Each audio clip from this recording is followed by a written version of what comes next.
While visiting her brother Jin, Shion blames the death of their parents during the Miltian conflict on his absence. Meanwhile, during a procedure to analyze the Y-Data MOMO possesses, a virus implanted by Albedo activates, and MOMO fragments her own personality to keep Mizrahi's data secure. Shion, Jr., and the rest of the group initiate an encephalon dive to enter Momo's subconscious and save her. During this period, Jr. reveals that he and his brothers were part of an experiment by Dmitri Yuriev. Yuriev's wishes were to create an existence that would neutralize Udu. The three of them were close, but Albedo became despondent when he discovered his immortality was unique to him, meaning he would outlive his brothers. During an experiment, Junior breaks the circuit containing a portion of Udu, resulting in everyone except himself, Albedo, and Gaignun being killed. After being touched by Udu, Albedo goes completely insane, while Gaignun remains unaffected. As the group saves Momo, Albedo hacks in and tricks Momo into releasing the decoded Y-Data to him, and using that data, Albedo opens the way to Miltia. With Miltia accessible, the Federation, U-TIC, and the Immigrant Fleet fight each other over control of the Zohar hidden on the planet.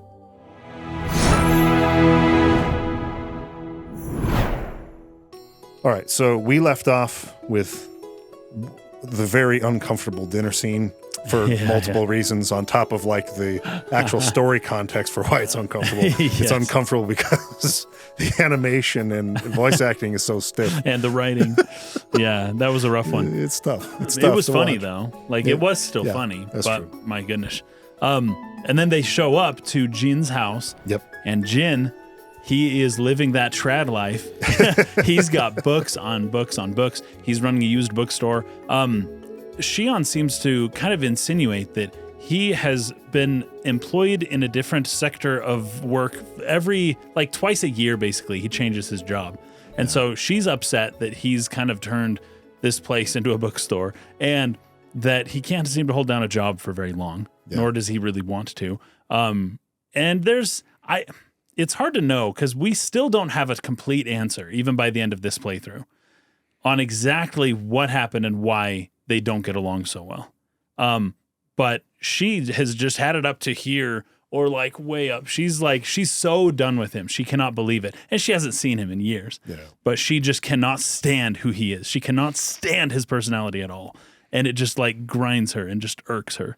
You know, it was during this section of what we played for this week that I started to understand the irritation and With maybe even Shion. hatred of Shion. Yeah, I started to get that a little bit more too. Yeah. I remember when we played the first game that I heard this too. It was like, Shion is not a well-liked protagonist. Yeah. And I played through and I was like, you know, there are moments here where she comes off as being kind of cold. Yeah. Like she's not, there was that one time where she's talked about let's not cry over spilled milk for all these people on the Woglinde who died. And I was just like totally insensitive to that. She's thoughtless sometimes. She's in her own world, and what's important to her is whatever she cares about, which is mostly Cosmos, and everything else is just kind of unimportant. And she's not afraid of just saying it. So I got hints of that there, but I kind of saw that more as she's just not a super well-adjusted person necessarily. Yeah, exactly. She's not social. She's not out there in the world. Well, she's not aware. Making relationships with people. Right. She's all invested in her work and kind of closed off. So that kind of read to me as like, not so much that she's a heartless person, but maybe just not a socially well-adjusted person. Right. But in Xenosaga 2, we start to see her being truly whiny and selfish in a way that is a little bit less easy to excuse or to say, well, that's probably just because she's a nerdy scientist and doesn't really understand personal relationships. Yeah, they got away with that in episode 1. They didn't get away with it as much here. No. And that really comes through with her brother, but family dynamics are weird and we still don't know exactly what happened. So I'll forgive her there. But what's really fun is the response of Rubido and Chaos when they see the bookstore. They're like sick. Like Rubido's just out of his mind stoked. Like, this is awesome. He's getting like 20 books. He's piling them up. That's the reaction that you would expect somebody to have upon seeing this rare used bookstore in the future, 4,000 years in the future. And the fact that Shion's reaction is just initially pure disgust. We get the opposite. We get rubido, which is how most people would be. Even if you're not a book person, like, this is crazy, man. Like, if you found a 4,000-year-old papyrus and some dude's running a store just selling these old Egyptian books, you know, like, I'd at least want to, like, look at them. Like, that's cool. I may not be able to read them super well, but, like, it's a cool thing. Yeah. But the fact that she just can't see that at all and looks past it to whatever weakness she's, you know, projecting onto him, it does speak to her character a bit, and it is a bit harsh, but I do want to be as forgiving as possible to Shion for the time being, if not only because she actually was nice to Alan one time in this playthrough, and that I thought was pretty cool, even though it ended funny. I did like that she was at least willing to be nice to him one time, which was not the case in the previous game. I think it was a combination. So I was kind of where you're at with this conversation with Jin. It was like, okay, this was traumatic. This loss of their parents. Whatever it was, and people died, so it was a big deal. When it involves trauma, like, you kind of need to be a little bit forgiving too. Exactly. So this wasn't the part where I started to really feel this way about her. It was with Alan when they are leaving. Actually, this might be part of what we're talking about in next episode, so I might save that scene for later. Okay. But she's basically asking him to do something so against the policy of Vector that they're going to get fired. That's right. For sure. Yeah, and he shows some concern about that, like, oh man, like, is this really something? Yeah. And she's like, why don't you just be a man, Alan, or something like that, right? And it's just like, dude, I mean, like, why can't you come at that like, listen, Alan, I understand that this seems crazy. I understand that I'm asking you to do something to make a really big sacrifice here. But I promise you, this is something that is vitally important for, like, the future of humankind or something. Like, this is a matter of life and death. I'm not just asking you to do this for no reason. That would be the appropriate response. Right. And instead, she's like talking down and mocking someone who I don't know if she knows this, but she may be in on the fact that she's manipulating that a little bit. Right. It comes off like that. And that makes it a lot harder to forgive what she's doing, if it is a matter of manipulation or the fact that she knows he likes her. Right. And so she's talking down to him like that to get what she wants, and not considering him as a human being. She definitely does not. That's what it feels. That's what it feels like. Cosmos is a person. Alan is not. Yes. In her world. That's I think, my biggest criticism of Shion as a character there is the way that she treats Alan. And then you just layer that on top of the way she treats Jin. Right. Whereas before I was a little more forgiving of that. But it's like, now you got this on top of it. We're seeing a pattern of behavior that makes it harder to you know, pass off her harshness sometimes. So with Alan, there is the one scene where she says something like, "Don't worry, I trust you," something like that to Alan. Yeah. Like, that was pretty cool. Yeah. But then, well, actually, I guess this will be. Okay, so that's kind of where we're ending here. The whole be a man thing is pretty funny too. Because, at least in part, Alan is like, okay, sure, you know, but, well, that's all next episode. So we're going to talk about it later. But it does come back in a really funny way. And it's kind of the setup to a joke, sort of, but it's just a joke that doesn't make Shion look very approachable at all. No, it is kind of funny. You were exactly right. The fact that she told him to man up was a setup for a joke in the story. Exactly, yeah. But it doesn't make Shion look good at all. It does not. It does not at all. And I'm trying to think of other instances as well with her and other people. Oh, there's the other girl. She has that video chat with another girl. Yes, and that girl, I think her name's Miyuki. So she was really hard on her too. She was so hard on that. Yeah. That was about where I kind of finally had it, like Jin, where I had it up to, you know, because and I can't remember this girl. We saw her in episode 1 because she gives us some vital data. She's a very huge help to us, right? So this is a very important person that she's talking to in terms of, this is someone who's helped us a lot throughout this story. And the fact that Shion is just berating her, because previously the person who's doing the upgrades to Cosmos, he was telling Shion some stuff and was saying, hey, the universe will not exist in literally 4 years. We're all screwed. And she was like, what does that have to do with Cosmos? Yeah. And it was like, okay, well, I mean, she has reason to ask that, but it's a weird thing to Weird follow timing. up. Weird exactly. timing. Yeah. And so then here's this other girl who she's got her own personal problems. But instead of Shion, despite her doing this exact same thing to that researcher before, the Les Grossman guy, instead of that, she doesn't realize that basically this girl is throwing her own problems, and she's being like, what? The world's going to end. Aren't you stupid? Like, what's wrong with you? You're crazy, and you shouldn't even be thinking about your own issues, right? Not a lot of self-awareness. I know Cosmos will, in the end, be eternally important to everything. But at the moment, we don't really know exactly what her limits are and where she's going to be. Now, it's obvious for us as the viewer. But for Shion, it's like Cosmos is just her friend, her computer friend that she likes a lot. And that's why she cares about Cosmos. It's not so much about completely saving the universe at the moment. Right. It will become that, I know. But at the moment, it's not. So it is kind of a little pet project of hers that she's worked on, and that her ex-boyfriend, her former boyfriend, would you say ex?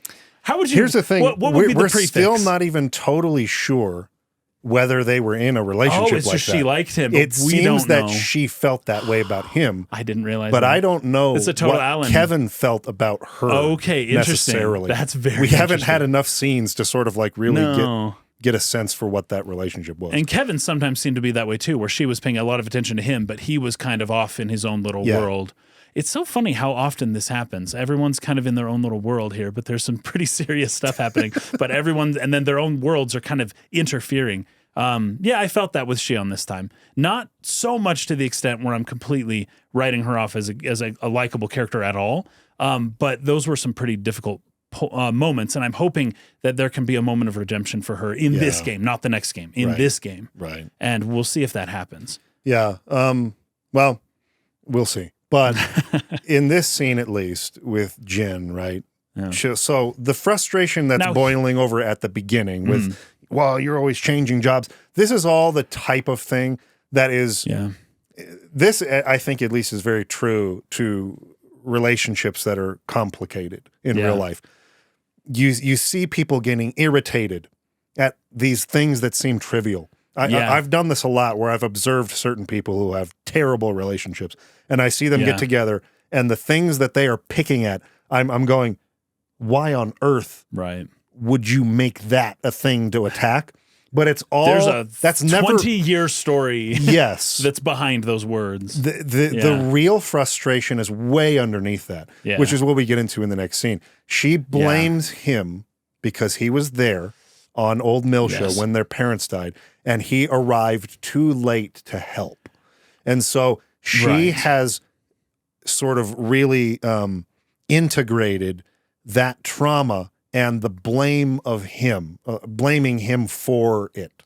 And that's why she can't stand to be around him. Okay. But she doesn't want to say that part out loud. So that frustration shows itself on a lot of little things that seem trivial. Right. Like, why is it really that big of a deal that Jin is changing his vacation every 6 months? It has nothing to do with me. No, he can live his life, do whatever. I have a little bit of, because I'm going to defend Shion here in the next little bit, if I may. That's fine. Okay, so what's the age gap here? That's a good question. It's got to be pretty big. I think it's pretty large. I think she's maybe like a 10 plus year younger. Because when we first meet Jin 14 years ago, he is like the elite warrior of all warriors. He's like a captain. He's a beast. He's probably, I don't know, he might be like 30. I don't know. In anime, you can be a captain at like 12. So this character type in the Xeno series is that mid-30s level. This is Citan, Citan and like Dunban from Xenoblade Chronicles. So a probably 12-ish years older, maybe 35 to 37 if Shion is like 24 to 22. She seems around that in that age, range. Which once again, for her to be at her position at that young age, whatever. This is how this is how that stuff goes. Jin and her there's quite a gap here, and what's interesting is that I don't know how old Shion was when her parents died, and it's entirely possible. She was probably young. She was certainly a minor, probably maybe even like pre-teenager even. Yeah. Like she would have been quite young, which means that Jean was the person who brought her up. So she relied on him to have a steady job for her to go to school, to eat food, to live in a house, all that kind of stuff. I'm assuming their economy works the way ours does. It seems to be close enough, right? So if she's upset that he's switching jobs now, the weird itch that could be not scratching, because that's like relief. That is being reintroduced. The thing that's starting to irk her about the fact that he's still like this is that it's bringing back memories of her when she was growing up and he was constantly changing jobs and she was just trying to finish school, right? Sure. That's total speculation. No, but I'm going to throw that out there because Jean. And also, Jean he kind of picks on her too, right? So we've focused on Shion because she's unlikable. The reason why Jean... you're totally right about this. The reason why Jean isn't unlikable initially is because we met him at his top. We met peak Jean. He was a beast. He was so hardcore. He was a level above everyone else. He saved our balls, basically. And so we like him already a ton. That's a good point. Whereas for Shion, it's like, hey, we had the game, but we've seen her ups and downs and weaknesses. We've never seen Jean anywhere but total peak, right? Yeah. And so when we meet him again, it's like, oh, sick. We're meeting that awesome samurai dude again. I wonder what he's going to do now. And he's just poking fun at his little sister. But we've already got this elevated mythological image of Jean, basically, that is above who he truly is, right? Because he already admitted he's made mistakes. We just don't know what they are. So at the moment, he's just like pure, perfect, pure as the driven snow, just this awesome beast who is a good fighter. Whereas with Shion, we've seen her, she's kind of mid, we've seen her peaks, we've seen her lows. She's pretty good, but she... The double meaning in that was just funny. There's to me. a lot of people that really like Shion, and I'm not going to throw shade at you. I think she's she's a fine character in a lot of ways, but Jean is just top. He's peak, and so when he pokes fun at her, we kind of can sympathize and like, oh, Shion, you silly girl. But I took a note on this. She doesn't. But here's the thing: if he can't forgive himself because of what happened 14 years ago. And if he's been poking fun at her for 14 years, it's a different story. If she was 12 years old when this all happened, and then the parents are dead, and he's like, from that moment on, become this really hardened, I can't get close to you, I'm just going to make fun of you. Those are the formative years. And her image of Jean is certainly not our image of Jean. That's more or less the point I'm making. Yes. We have a highly elevated image, and why would she have such a low image of him? It's because she was so young, and he changed. He became a teasy kind of person who didn't want to get close to her, even when she was a child. Yes, all of this is correct, and I have a few good notes on this. Okay, good. First of all, David is saying Jin was 21 in the Miltian Conflict. Shion was 8. She was 8. This is normal... Yes. JRPG stuff. You are a captain, peak like warrior at barely 18. Adulthood. Yes, exactly. And you are an old man when you turn 30. Yeah, you got a beard. You're the wizened. Got your glasses. So anyway, the ages are a little strange. 8 years old though. That's rough. That's rough for all of a sudden your brother, who you rely on, to start changing jobs and then begin just making fun of your weaknesses all the time. Yeah. So I want to point out a couple things here. First of all, any difficult relationship, it is definitely a two-way thing. Yeah. Whether or not you might be more annoyed with the way Shion expresses her trauma and anger and frustration, and it's just careless. She is, first of all, younger, so not as developed, but there is definitely another side to this, and Jin is absolutely not perfect in the way he goes about it. I took the note. Why would he even bring up, hey, we're going to mom and dad's grave, when she has clearly expressed, it seems, many, many times in the past, I'm not doing that. Why would you even... I think I know why. But like, there's an explanation for why. But when I ask that question, what I'm saying is why do you think it's acceptable? What in you is justifying not only the idea of bringing this up again when you know the sore spot it will bring up. And that's the reason she's avoiding you? But secondly, it's not a request. We need to wake up early tomorrow. We're going to mom and dad's grave. He's treating her like a little kid, not even like treating her adulthood with any level of respect. I'm not giving you a choice. I'm telling you what we're going to do. Now, again, it's complex, and that's why I really like these scenes, because this is true of relationships. They're just complex. He feels like her dad, and so he feels like he can talk like that to her. Right. but she's grown up now. Right. So he shouldn't be feeling this way anymore. Yeah. Plus, he's not really her dad. Right, So exactly. he's by no means being perfect in this. Like he's clearly instigating a problem that he knows is a problem. And I took that down like, Jin, what are you doing? Like you're going to create a problem. You have to know that.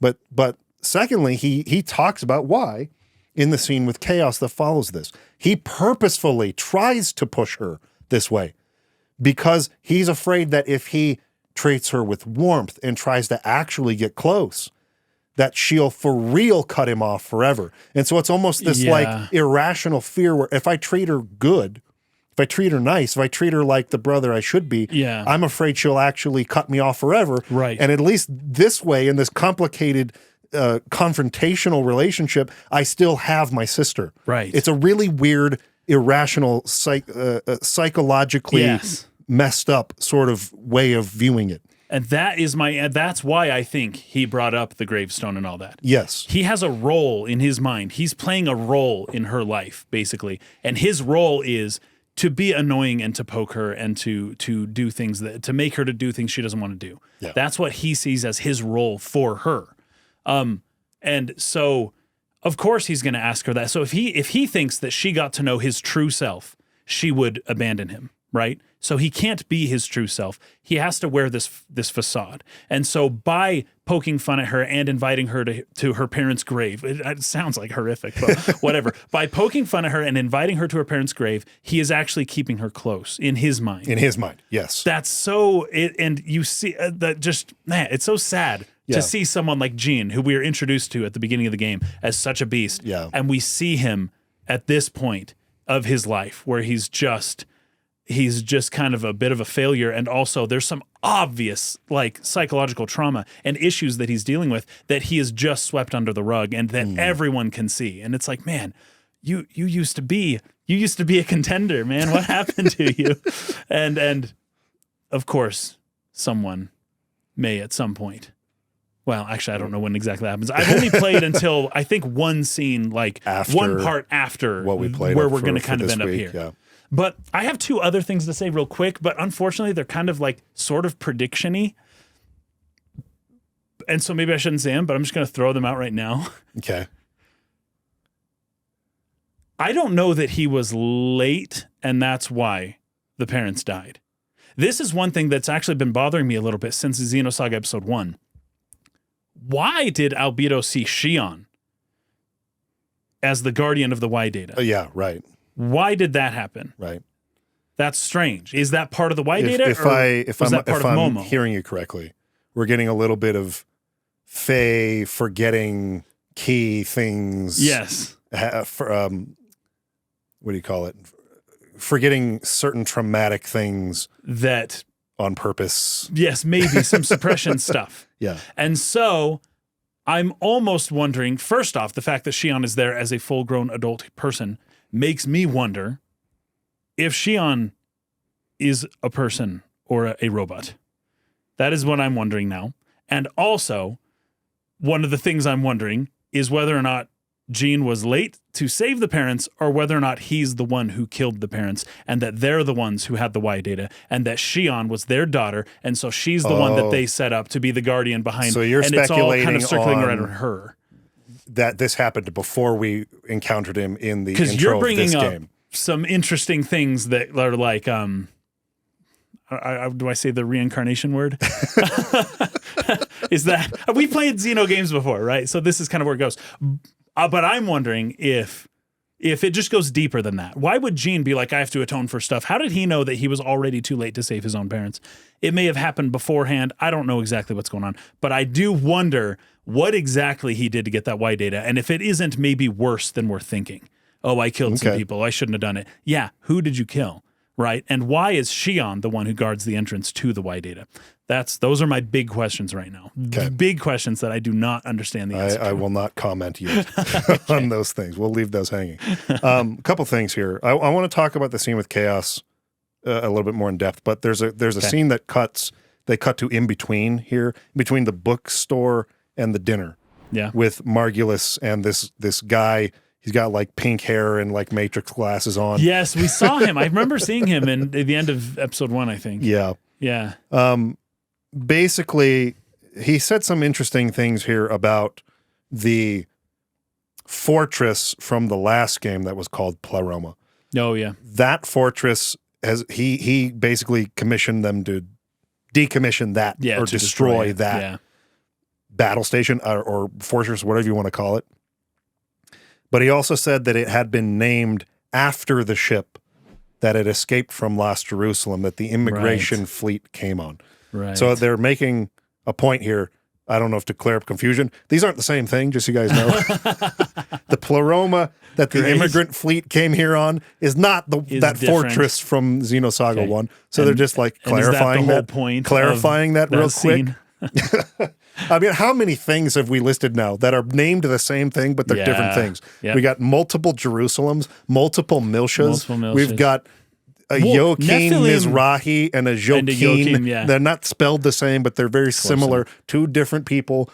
And then Nephilim being this massive triangle fortress, but also like a person. Yeah. So like an angel person. It's just the terminology. Yeah. You could have worked a little harder to make it less confusing. Let's try not to name two things the same thing multiple times in the same story. Yes. Unless the point is confusion, which something makes me wonder if that isn't just the point. Anyway, let's see. So Margulis doesn't care about Pleroma being destroyed. The current patriarch, I guess, is the one who chose the name for the fortress. So the current Pope guy that we've seen in a couple scenes, he chose the name Pleroma for this fortress they just destroyed, which was in the last game. And I'm guessing he chose that name, naming it after the great ship that escaped from Lost Jerusalem in ancient times. In that case, there are lots of things in the real world that are named after other things that share the same name but are different. I'm not saying that it's actually quite common. Unrealistic to do this. I'm saying it's confusing to your audience as a storyteller. Yes, very much We had a very similar discussion to this on Final Fantasy Tactics, actually, where I was like, you have two neighboring kingdoms that start with the letter Z-E-L. Zelronia and Zeltonia or something like that. And it's like, dudes, just like, don't do that when you're writing fantasy stories. How about not? Even if the prefix, they're both named the same thing because they're using a naming convention that people in real life use to name things. Right. And so they both have Zel in them for that reason. Yeah. Just don't do that in your fantasy story because people will get so confused. Right.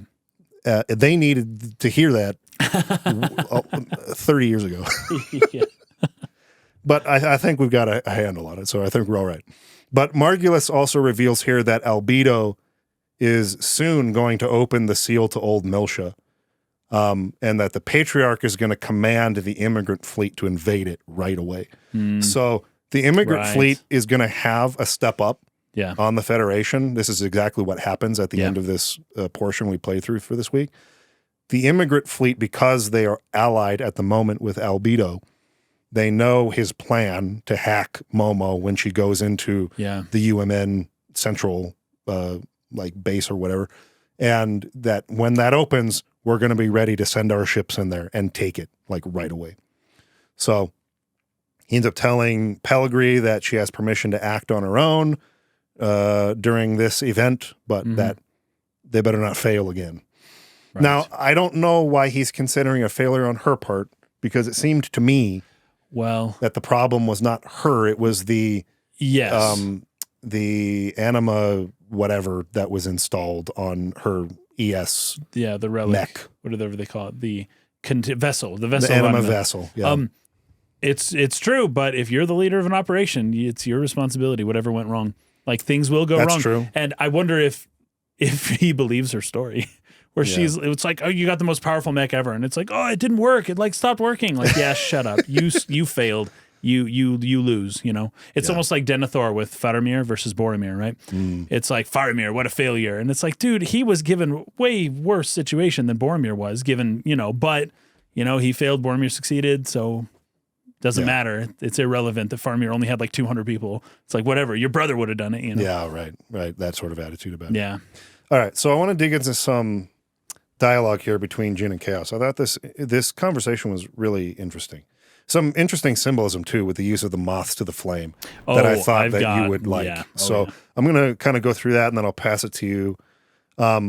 First of all, given how heavy hitting the opening scene was with Chaos and Jean and Kanan going together, it has been interesting to me, not necessarily unrealistic when I think about it, how little they seem to react to each other upon seeing each other all these years later. Yeah. So like Kanan and Chaos and Junior, they kind of just like, hey, what's up? Bye.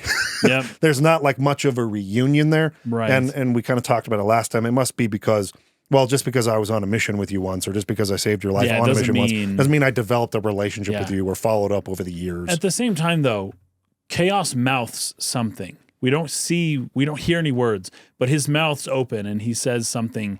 He says a word or two. I did see that in the footage when I was editing. And that's when Kanan was like, oh, I better not say anything. And then he left. It did kind of seem like Chaos is, to some degree, trying to play down his own involvement in what happened at Old Miltia. Right. I think that's what he didn't want revealed. Because that was 14 years ago. I'm not sure that he doesn't want it known that he knows Kanan or Jin, but that he doesn't want it known. But Junior knows. Junior was rescued by Chaos. So, Junior knows. I think he's trying to. I think he's just maybe trying not to draw attention. Maybe not hide the fact he was there, but just not draw attention to his role in being there. Because he knew everything that was happening. He was commenting on it the whole time, and Kanan kept going like, "What did you say?" He's like, nothing. Don't worry about it. Also, he looks 14. Yeah. But this happened 14 years ago. So it's not our first hint that he's old. He is not. He's there and present and a part of what's going on, but he does not want to draw attention to himself in this whole thing. Yeah. And I think that's what he was trying to do with Kanan. It was just like, hey, just chill. Yeah. Don't point out the fact that we were on this mission together. I know Junior knows that, but let's not bring it up. Yeah. You know, Junior, were the roles reversed and Junior was the one to discover them, he would have said something. But Kanan is kind of just not in his personality to be like, hey, I know you. How's it going, buddy? Where you been, man? Oh, dude, those were good times, man. Like, that's not Kanan, right? He's like, he whispers, he has no emotion. He's the emotion suppressing machine. So he recognizes him, but he's like, oh, you're that dude. Nah, I don't really have anything to say to you, though. All right, peace. Yeah. You know, that's more Kanan's personality. Yeah. And Chaos takes a similar approach. He wants to have a conversation with Jin alone, but he doesn't want to bring attention to that. Yes. So instead he just approaches him and says, hey, would you mind if I stayed the night with you? Like, and just made it into like a matter of convenience. I need a place to stay while I'm here. And Jin knows. Can it be with you since we're here already? Yes. But Rubido leaves, but Chaos is like, oh, I'll just stay here. Yeah. And Jin plays it down. Yeah. He doesn't draw attention to that either. He's smart. Aware. Yeah. Yeah. And so then they have this private conversation. So all of that was very interesting to me. Again, what did you think of this? Hold on, because I just did this to you real quick. Yeah, like, I saw that. Do you remember I'm not sure this? What that? Yeah, the shoulder thing. I've seen several characters do that in this. Well, I've seen Jin do it like 3 times so far. What does it mean? I have no idea. Okay. So it was the first time I was in the dinner. And he says something like, she's not very happy to see me or something like that. But then when he does it again, it's in a totally different context. And I didn't really understand it at all. I don't either. Okay. I have no idea what that gesture means. It could if be anybody out there has yeah. any clue on what this gesture means, particularly maybe even in a Japanese cultural context. It could be. Like what this gesture means in that thinking throwing culture. Salt over the shoulder. I thought of all kinds of things, or that he was pointing to her, but I couldn't figure it out. No idea. No idea why he does that. Okay. But Chaos basically says, I'd like to talk to you about 14 years ago and about U-TIC. He says, are you still, and then kind of trails off. Yeah. So they're hiding something from us a little bit still, being a little bit vague. That's okay though. He says, that 14 years. It's like so long ago, but it feels like it was only yesterday. It seems that fate won't allow me to escape that curse. So whatever happened 14 years ago, it's something that's following him. Yeah. Or perhaps I brought it upon myself. The human race began this was where it seemed like he shifted just a totally different direction in the conversation. We were talking about this thing. Now I'm going to start talking about this greater philosophical concept right now. Really weird pivot or Yeah, shift. very much so. Unless it's relevant to the Y-Data or something like that, you know? Yeah. Where it's like underlining their whole conversation, but we're not privy to it. Sure. The human race began its existence as a simple flock of hunters and gatherers. Eventually, we learned to control fire, and from fire, we obtained the power of the blade. Our consciousness constantly changes form in its unending search for the future. When a man finds a guiding light, he runs to it, sometimes forgetting its true nature in the process. Right. Perhaps we humans are like moths, aimlessly flitting around the inviting candlelight, unaware of the outcome that awaits us. Now, outside of the symbolism, I think I'm going to let you break down. Yeah. This is an obvious symbol to me of the Zohar itself. I was thinking Udu, but or Udu something like is that. Inside of the Zohar, I'm imagining. Well, that's at this how point. It That's went how it in was a in the different other game. But yeah. People continually are drawn to this Zohar like a moth to a flame, not understanding what. And they actually show one of the moths touch the fire and burn and die. Yeah. And it's like, if you get too close to this thing, bad things always happen, yet we keep going to it. Right. So I think that's the easiest sort of read symbolically here is the Zohar. But the moth to the flames, general symbolism has a lot more you can dive into. Yes. And I figured you'd want to take that. I do. So the fire, of course, the Promethean fire. I learned this recently, actually, moths, because a moth got in my house recently, and I was like, what do I do about this thing, man? I wasn't able to catch it, unfortunately, for the moth. I wasn't able to peacefully let it go. We'll put it that way. But I looked up, like, what is moths? What's their deal? Like, why do they like light so much? And I know it's got something to do with the sun, but they're not always flying up to the sun, right? So what's the deal? Well, it turns out moths always orient their back to the light, right? And this way they'll start off in one place and then at the end of the day. But either way, it all kind of evens out in the day. But they orient their back to the light. But what's difficult, you start to get into a spiral pattern when the light is actually tangibly close, right? And all of a sudden it's like, oh, my back's to the flame, but as soon as you fly a little bit away from it, oh, now it's behind me. Oh, I better orient again. They end up flying in a bit of a spiral into the flame. Have you been to Liberty Park in Salt Lake City before? Yes, I have. Yeah. So they have that big lake there, right? Yes. Yeah. And there's always that's a good place to photograph birds, particularly in like the summer months. There's always like tons of mosquitoes just everywhere around there. They lay their eggs, and there's a certain month where it's like you don't go there. So basically, June is kind of that month, or early June, maybe late May. But we were just there a little while ago, and it was hilarious how you could walk into the shade. You could see like a wall of these little mosquitoes being birthed and just hanging around in the sunlight.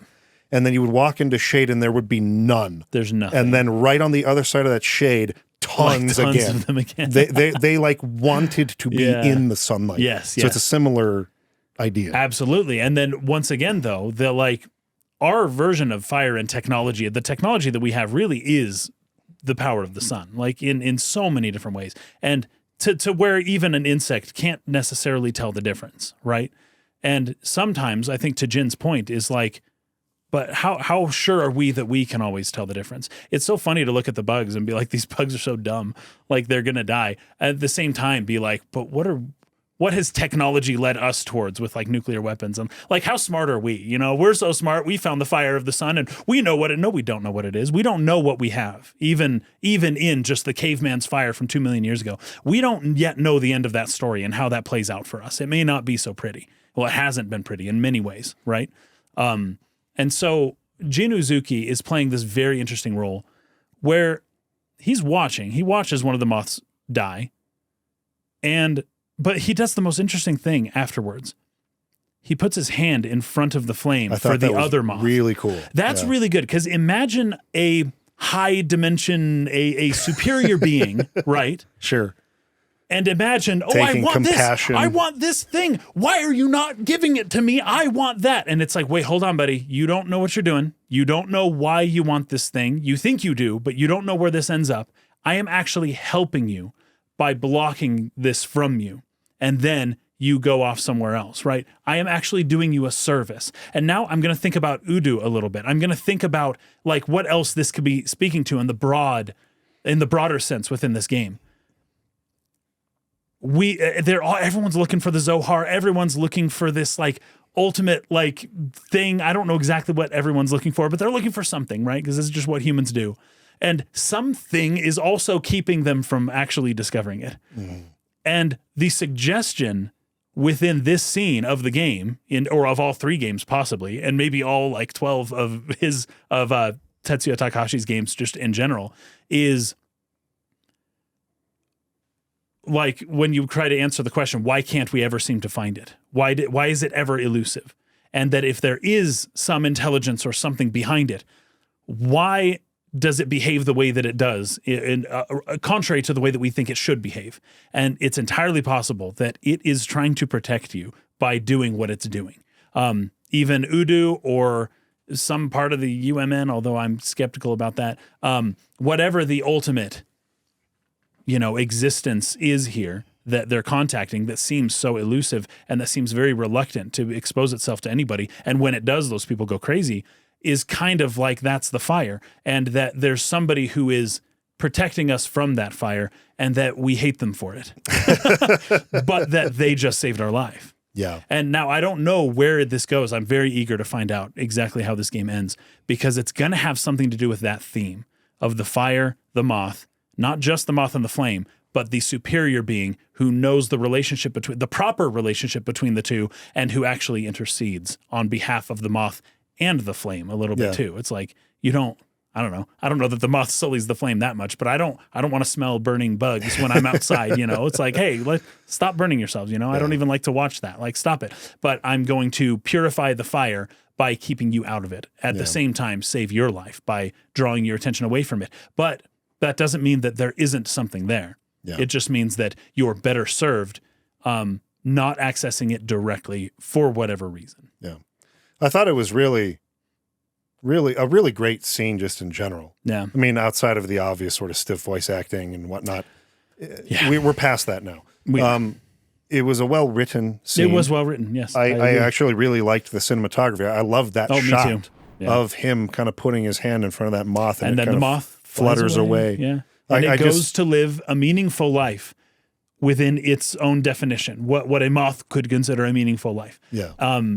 Separate from the flame, while still, like, the sun's still there. Like, there is still fire in the universe. Like, but this is the wrong fire. This is a fake. This is the Promethean fire. This fire will get you killed. Yeah. Right? But the true fire is still up there to guide you. Just wait until morning. Yeah. You'll be fine. I thought it was excellent symbolism. Yeah, it was woven into this conversation in a way that just felt really natural, and I thought it was great. I thought it was a really good scene. So that was really good. And then Jin asks Chaos to watch over Shion. Oh, hold on. What do we got? Mix, what a beast. He said another way to translate this would be, when a man finds a guiding light, he runs to it. And then the definition of that is, this is the will to power. Yeah, right. The will to power in this case, if we're working that into it, is how badly does the moth want to resist the man putting his hand out in front of that flame? Is the moth just going to, okay, fine, and go away? To just give up. Or is the moth going to be like, no, I'll fight the hand of God if necessary to get to that freaking fire. To get to that light. Yeah. So that's something to consider in all of this too.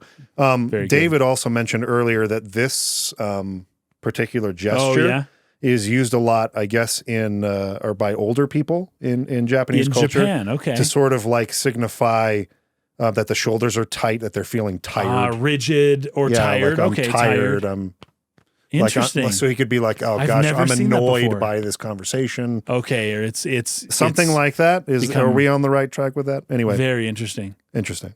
Very good. Oh, whoa. He said that's from Takahashi. That was not Mix himself. So Mix was quoting Takahashi. So Takahashi is saying that the running towards the light is the will to power. And that was an exchange that was cut from Xenosaga 1, apparently. Oh, very interesting. Okay. Well, thank you, Mix, for clarifying that. So that's directly from Takahashi. Yeah. Cool stuff. Okay. So anything else in that scene, or I think we can kind of move on to the next thing here? No, I think... I guess I was starting to make that point. This is where he reveals to Chaos that he's trying to stay close to his sister by pushing her away, that whole thing we talked about earlier. Yeah. He says, make sure to take care of her even though she's a problem.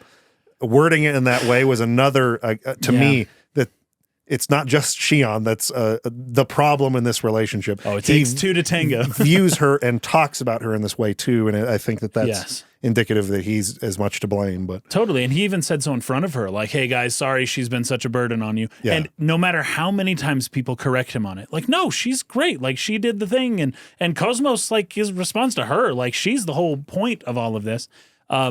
No matter how many times people tell him that, Jin is just like, nah, she's a burden. I know she's a burden. I know she's a burden on you guys.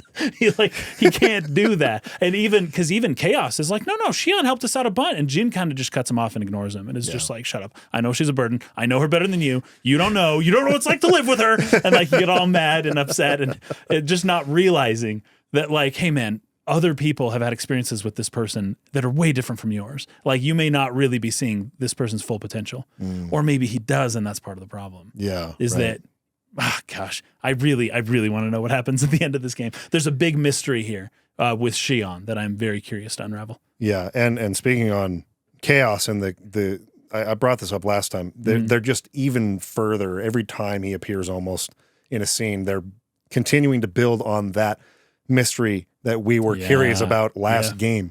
So at the end of this conversation, Chaos is like, hey man, I don't think she's the type of person that would just cut you out of her life. Right. And he's like, you know what? Jin says, like, you seem much older than you appear. I feel like I can talk to you about anything. Yes. And it's just like, gosh dang it. It's hit the nail on the head almost. Like Ko Arai and Ko, who are making this game. I'm already like ready to like learn this mystery. You just more breadcrumbs. You keep just like tossing them. I'm getting sick of it. Just tell me who this guy is, dude. I know. Holy fett. Because the longer they go without telling you, but keep feeding you this curiosity, the more important you think he is, and the more disappointed you might be when you find out his actual role at the end of Xenosaga 3 or something. Right. And it's like, what? You dragged me along for this long. You got my hopes up this much about how important this guy is. And it turns out he's like, it's not that important at all. Come on. So it has to be like top level here. I was going to say something as a joke, but I think in saying that joke, I would actually...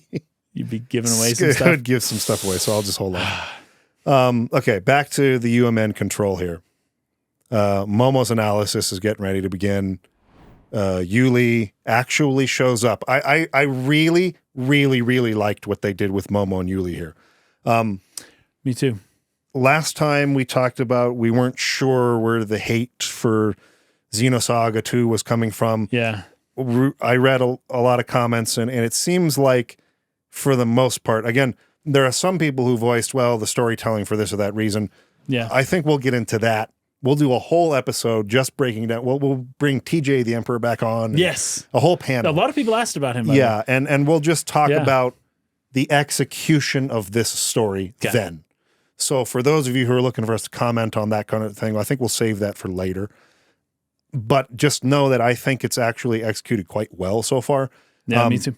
Both for what we just talked about with Shion and Jin, but also for Yuli and Momo. I think this is really well executed too. Because I didn't know where it was going, and it was actually very surprising to me that Yuli has started to open up towards Momo, even just a little bit. I thought these were great moments. I loved it. Great moments. And for Ziggy, for too. very convincing, believable reasons. Yeah, yep. And they show you. It's not just a tell you thing. They show you through this big flashback encephalon dive they do, where Yuli didn't even really get to know her own daughter because she couldn't speak.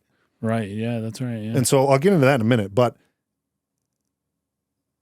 she wasn't also on board with this idea of her husband to put Sakura's consciousness into this android body. It's not an android, it's a Realian. But UrTV, anyway, she wasn't necessarily on board with that whole thing. And so it's like this, her husband gets killed and is blamed for being this madman who like initiated the gnosis coming into the picture and everything. So she has to deal with that part of his legacy, but also the fact that his legacy is to leave this little 100 series Realian girl who calls her mommy, with and her, she wants Yeah. Why do I want a freaking like constant reminder of this trauma of my daughter walking around, this fake girl calling me mommy? I don't want a Pinocchio. No thanks. Yeah, right. And you can understand that Very feeling. much so. She's not played off as a cruel woman. No. At all. Although I thought they were going that way at first. I did too. Because I was when she shows up, pleasantly surprised when they didn't. When she shows up to Momo and she actually is like, Momo, let's live together. I think we can be a family again. And then Ziggy talks to her later and she's like, yeah, I'm not going to do any of that. I'm just giving her positive feedback so that the encephalon dive can go smoother. Yeah. And Ziggy, and I thought they were going that way with Yuli. And I was like, please don't. This is not good. Now, if they did, so what? It's a character and there are people like this in the world. Sure. But the fact that Ziggy was able to kind of soften her and talk her into seeing her in a slightly different way. And it's so funny because this is one of the things, I really credit the writers here. This is one of the things, the way that they chose to do this, sometimes you'll get some like fake, like some faux wisdom thing. And it's like, oh, I never thought of it that way. And it's just something obvious, And what Ziggy says here is obvious. When she takes him in and he says, hey, have you ever thought of thinking her as like another daughter instead of like a replacement for your one daughter? Right. And she's just like shocked at the brilliant simplicity of that. I loved that. I never thought of that. It's so funny because it was very simple. It's such an elegant, simple solution, but one that never occurred to her or me or anyone else apparently, except for Ziggy.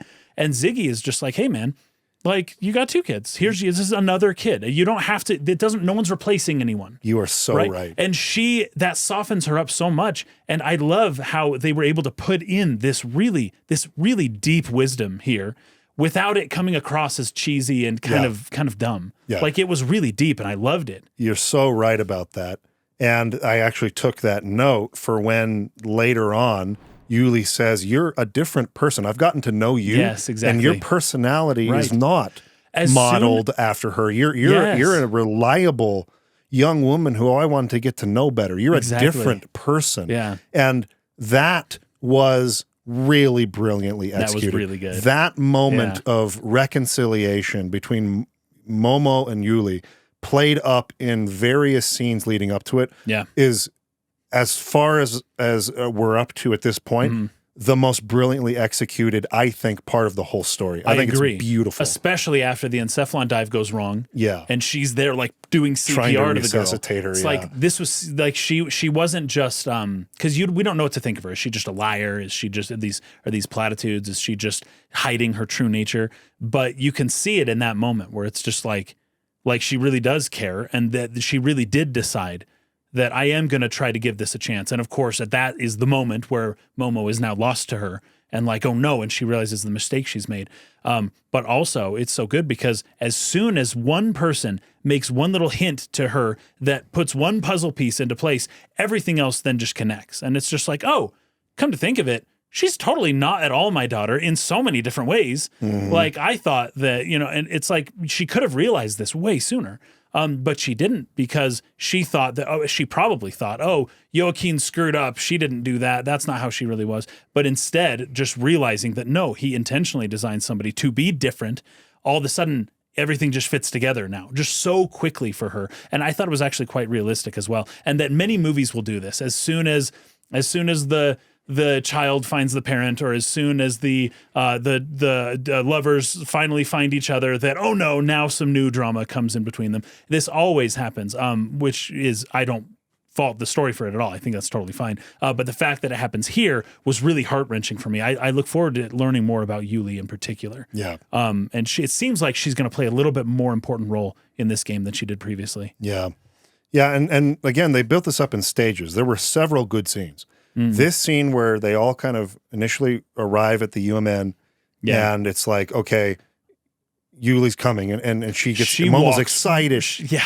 Mommy, that broke my heart. She just completely ignores her. Yeah, completely. And I love how both Ziggy and Junior call her out on this, and in both cases she replies. So it's like Ziggy's like frustrated that she ignored her. Oh, because he says, Momo was also key to this proto-Merkaba incident. Right, he kind of brings her back and so into he it. kind of forces her to turn and acknowledge her by saying, thank you for your contribution, Momo. Yeah. Then Momo gets excited, oh, mommy, blah, blah, blah. And then she just, again, cuts it off and be like, no, and then goes back to focusing on this.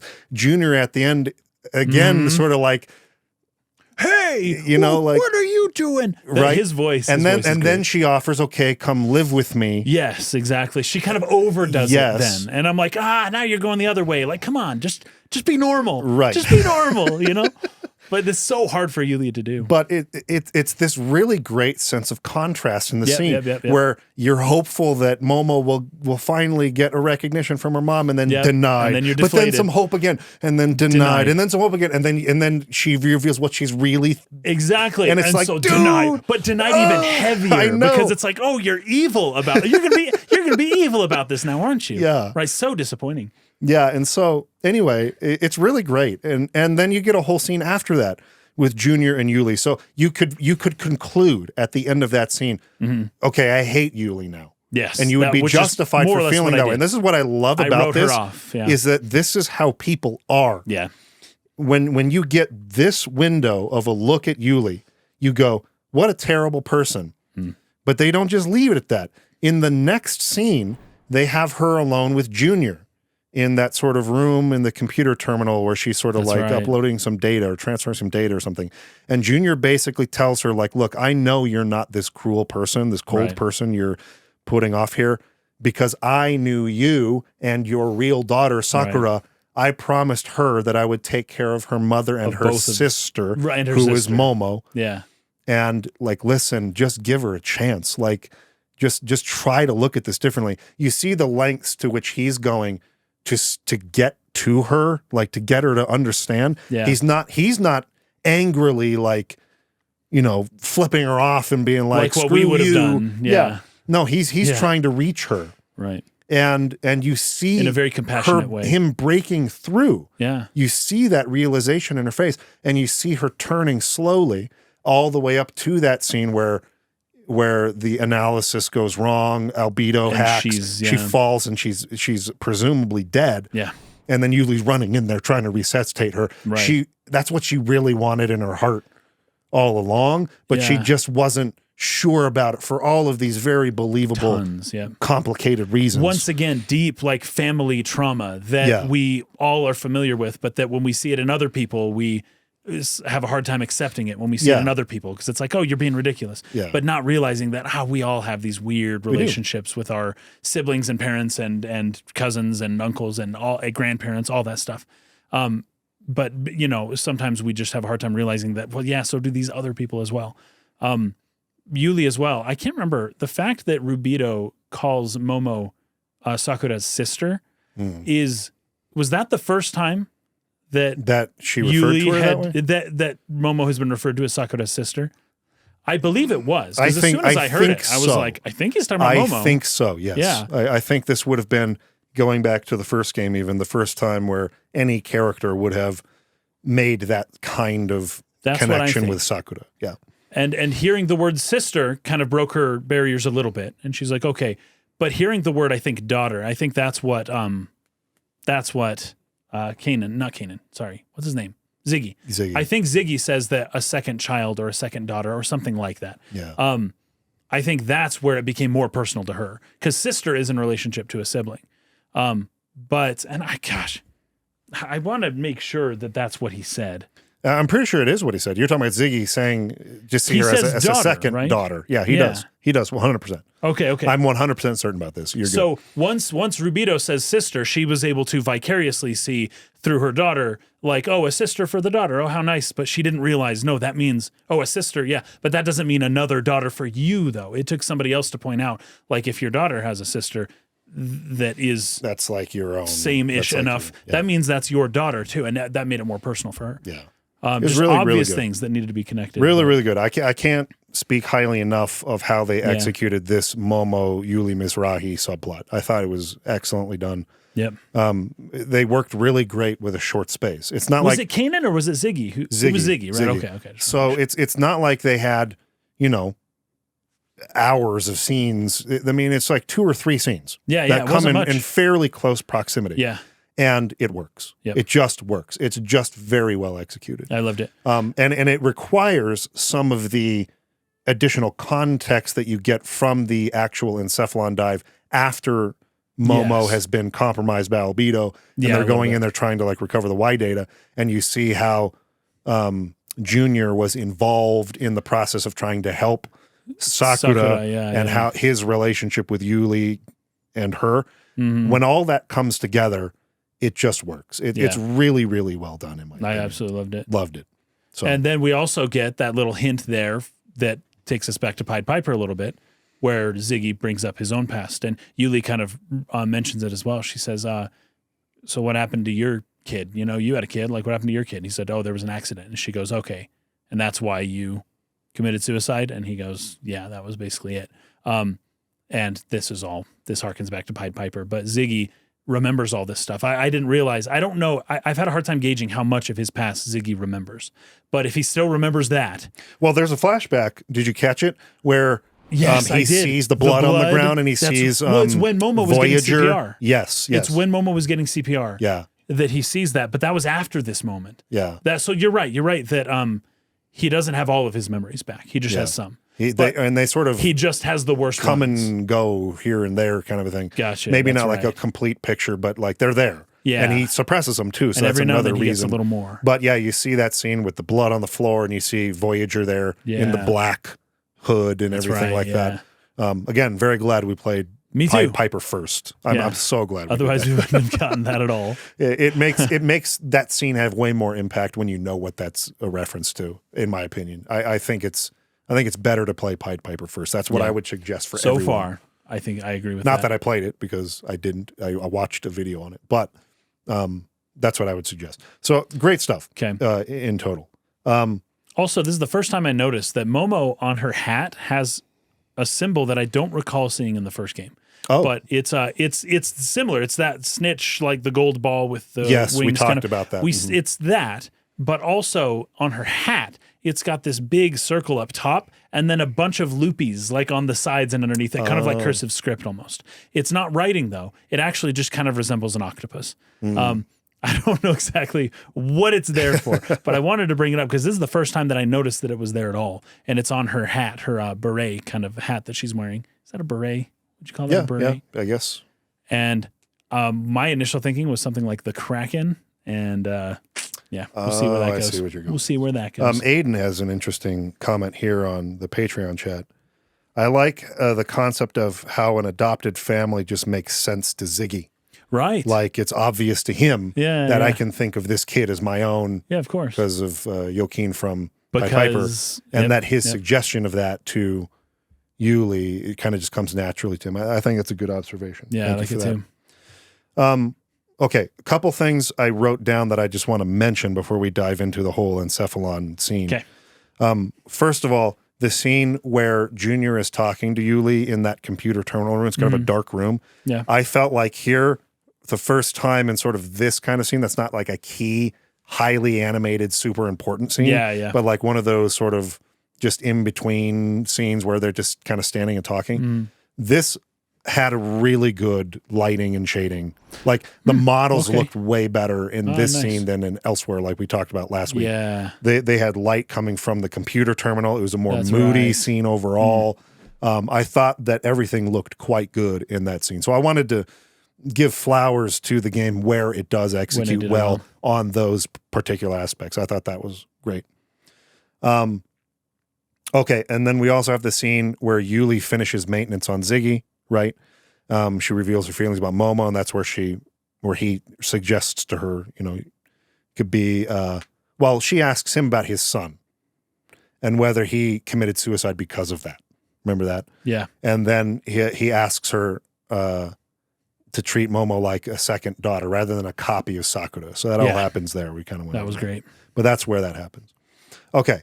So anything on the actual analysis scene where it all goes wrong and Albedo hacks and Momo has to has to segment her personality to like protect the Y-Data. And First off, the fact that Momo doesn't realize that Realians by nature have artificial That's true. emotional systems. That really gets to her. She just didn't understand that. And it's in part because I just wonder about her. I wonder if because the consciousness that is alive inside of her is a human consciousness, that she's just different from the other Realians. Yeah. In that, yes, the emotional system is just a system. Well, of course, as Junior brings up, I wonder if just humans are just collections of systems too. What if our heart is just some game played by God? Or I think that's what he says.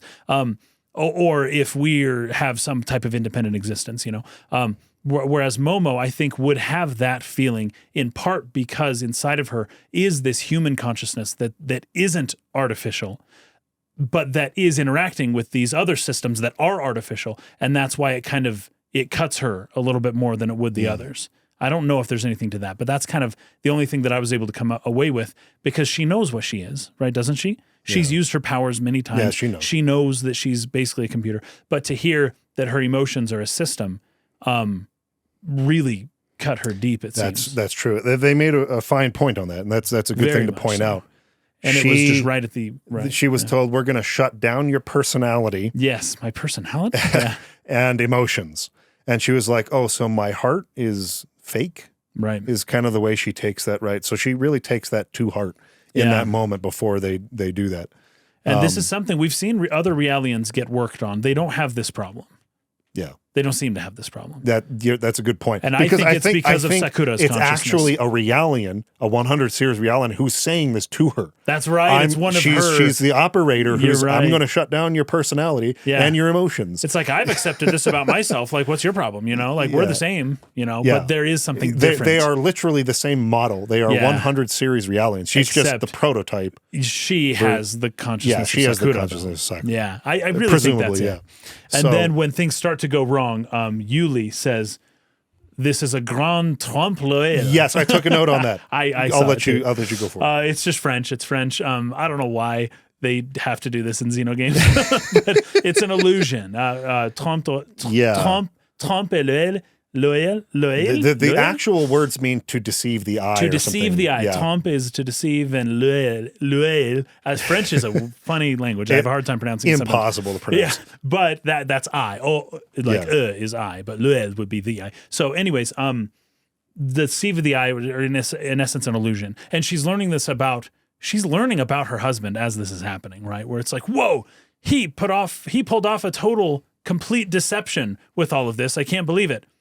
Okay, everyone, shut down everything. Like, she seems to know. She's connected things. Like, oh, that mischievous, jerk. Why did he do this? But the fact that she had to use a French word for that, I thought was just wonderful. Her name's Yuli. Is that French? It's kind of French. That is sort of a French name. It doesn't have to be. Mizrahi is not French, though. No, but that was his name. It's a Jewish. You're right. I can't remember. Because he has the Hebrew Jewish sounding name. And What was her maiden name then? I don't know what her name was. I wonder if she's French. She looks like she maybe could be French. Yeah, apparently this type of illusion is used with sort of three-dimensional optical illusions. There's a painting in an old chapel in France where it's meant to look like there's this depth as you're looking up, but it's really a flat 2D painting. So if you're standing in the right place, it looks three-dimensional when you look into up, the image, and it looks like it's got. I love that. That's cool. So that's the type of illusion that it is. Cool. And then it's not like a perfect fit as an analogy for what this is, but it is cool anyways. It was cool to learn that. So I'm glad just the word, the way threw that reference. I wonder, there. I should, and once again, so I am not, people have asked this, I am not playing this game in Japanese.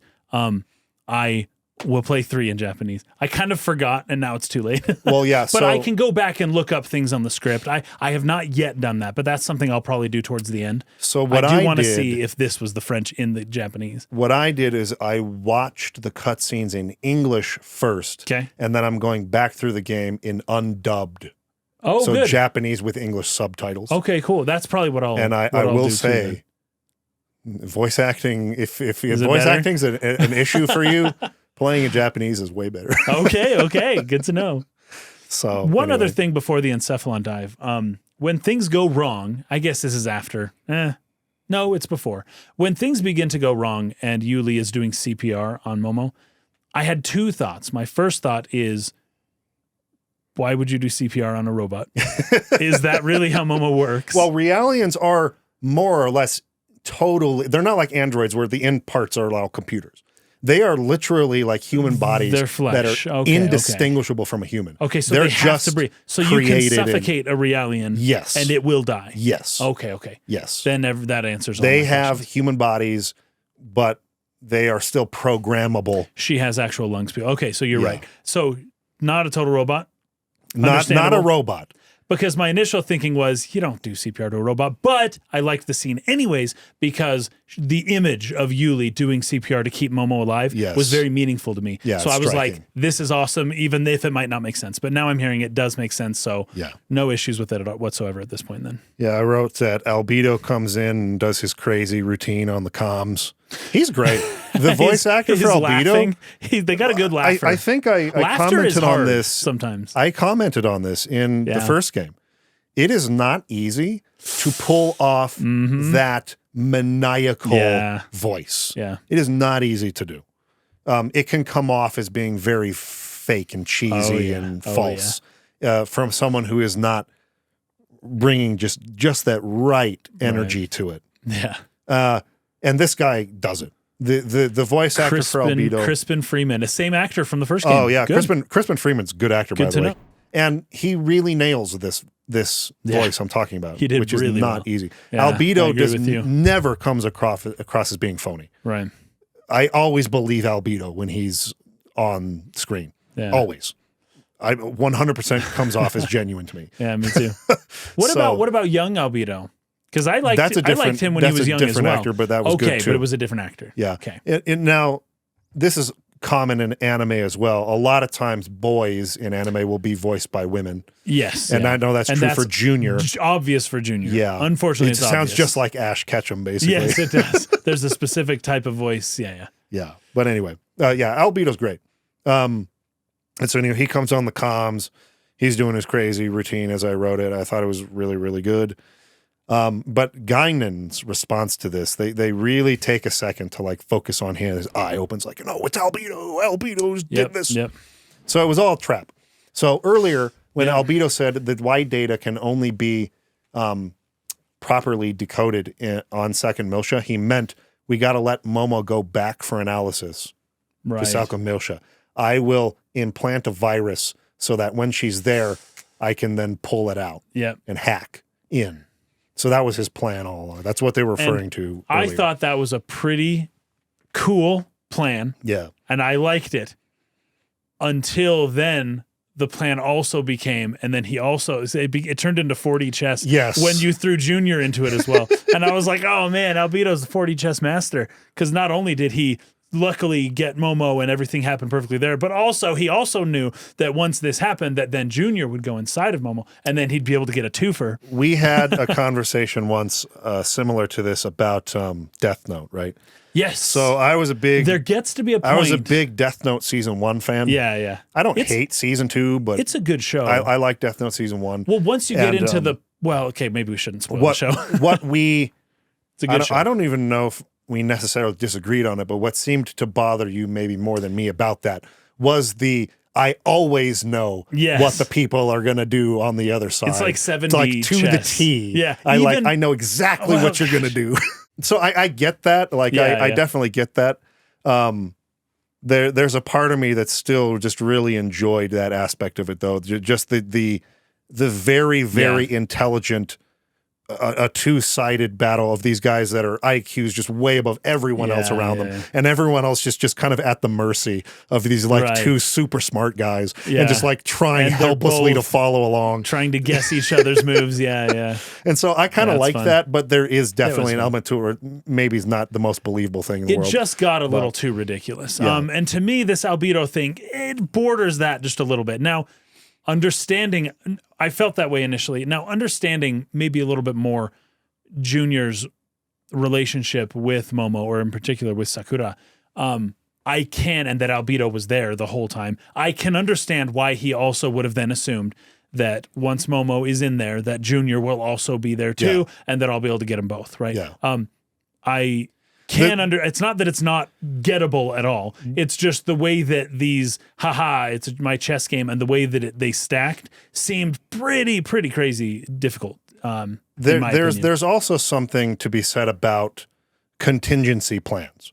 So the type of people who play this level of 4D chess saying, I'm not certain it's going to end here. Right. But if it does, I have a plan for that and this and cool. this and this. That I like that. And maybe they could have made that a little more clear in something like Death Note. Right. That it's not that L knows exactly how it's going to happen. He just has a plan for literally every contingency you can think of. And then there's probabilities assigned to each, and there's a little bit of this kind of thing in, say, Shogun with Toranaga, who is the Obu Nobunaga like stand-in for that story, where the whole symbolism they use in that is he has a hawk and he's trained this falcon, right? He's a falconer, and he thinks of people like falcons, where he can break them and sort of like train them. He knows exactly everyone's personalities and how they will act, but it's not played off that he knows exactly what the result's going to be. He just knows I have that person in place, and that means they will do this. And whether it goes this way or this way, it's going to be a win for me either way. I've put the pieces in place so that in such a win-win, way so no matter what happens in that situation, I win either way. That's cool. And that, I think, is the perfect example of how to write a character like L in Death Note or Albedo here, where it's like there's a high probability that Junior will be there too. Not that he like knew to a T what would happen in the future, but that he put it in place for a high likelihood. And if that happens, great, I'll take my opportunity. Well, I like that better actually. But the thing then would be, and I guess if you're just going to be true to Albedo's character, these guys communicate telepathically, and so Albedo is going to gloat about how he knew that Junior would be there, but that doesn't mean he necessarily knew. I actually like that. I like your reading a lot. It actually kind of takes into account everything, including him saying that he knew when it's like, hey, but did you really? But hey, good job. I know, you won, you did it. But did you really know? Or was it like 80%, you know? Yeah. I can live with that, but he wouldn't admit it. He would rub it in Junior's face. He's the type of person who would gloat. Because you're just a robot and you're part of me and I know everything you're going to do. Because that people don't like to hear that. When people's actions, like we've talked about before, when people's actions become predictable, they actually become very frustrating. That can even become part of the game. It's not even necessarily that he's making the point I knew. He's trying to manipulate his future action again. Yes, like by telling you that I'm making push the right button that will then give you a higher likelihood of acting in this way that I want you to act. In the future. Right. Yeah, I love that. I like it a lot. And Albedo, I like this character a lot. I mean, I know he's freaking unhinged and totally crazy and evil, but like I like the guy. I like the guy particularly after seeing the flashback. Me too. And that Junior, it's so funny because as soon as Albedo shows up and starts to like basically just kill Junior, Shion is just like, Junior, stop fighting back. Don't you think you should try to make peace with him now? And something about just the moment there, she's right. She's right that that's what he needs to do. And he knows it, but he can't do it because he's got this monster inside of him and he doesn't, or we're going to talk about that soon. But it was just hilarious that in this moment when somebody's literally like reaching inside of you to like just drain your life, that it's like, stop struggling, just apologize to him and then everything will be okay. And Junior's like, no, I can't do it. And he's like dying. And Shion's like blaming him for it, you know, like Junior, come on, you can do this. The moment or the timing of it. Again, the timing was a little funny. Shion seems to be an unfortunate victim of timing multiple times in this game. Totally. Where she's just saying the right thing at the wrong time. You know, and in that sense, maybe her and Alan are perfect for each other. Because true. Alan does the same. Alan is foot in the mouth like professional, right? That's just how he lives, by putting his foot in his mouth. She kind of does the same thing in a lot of situations. And I think her and Alan might be perfect for each other because of that.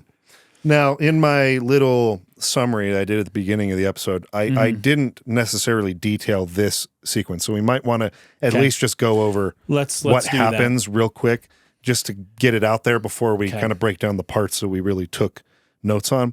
I loved kind of the order they did this in. it was a little confusing, but I forgave it when they revealed what was actually going on. Me too. Because like they this. showed up at a house and there's Momo is sitting there and it's like, oh, her personality and emotions are off. She won't respond. She's gone. Yeah. But it's like the house of Sakura. So they go upstairs and she's in bed.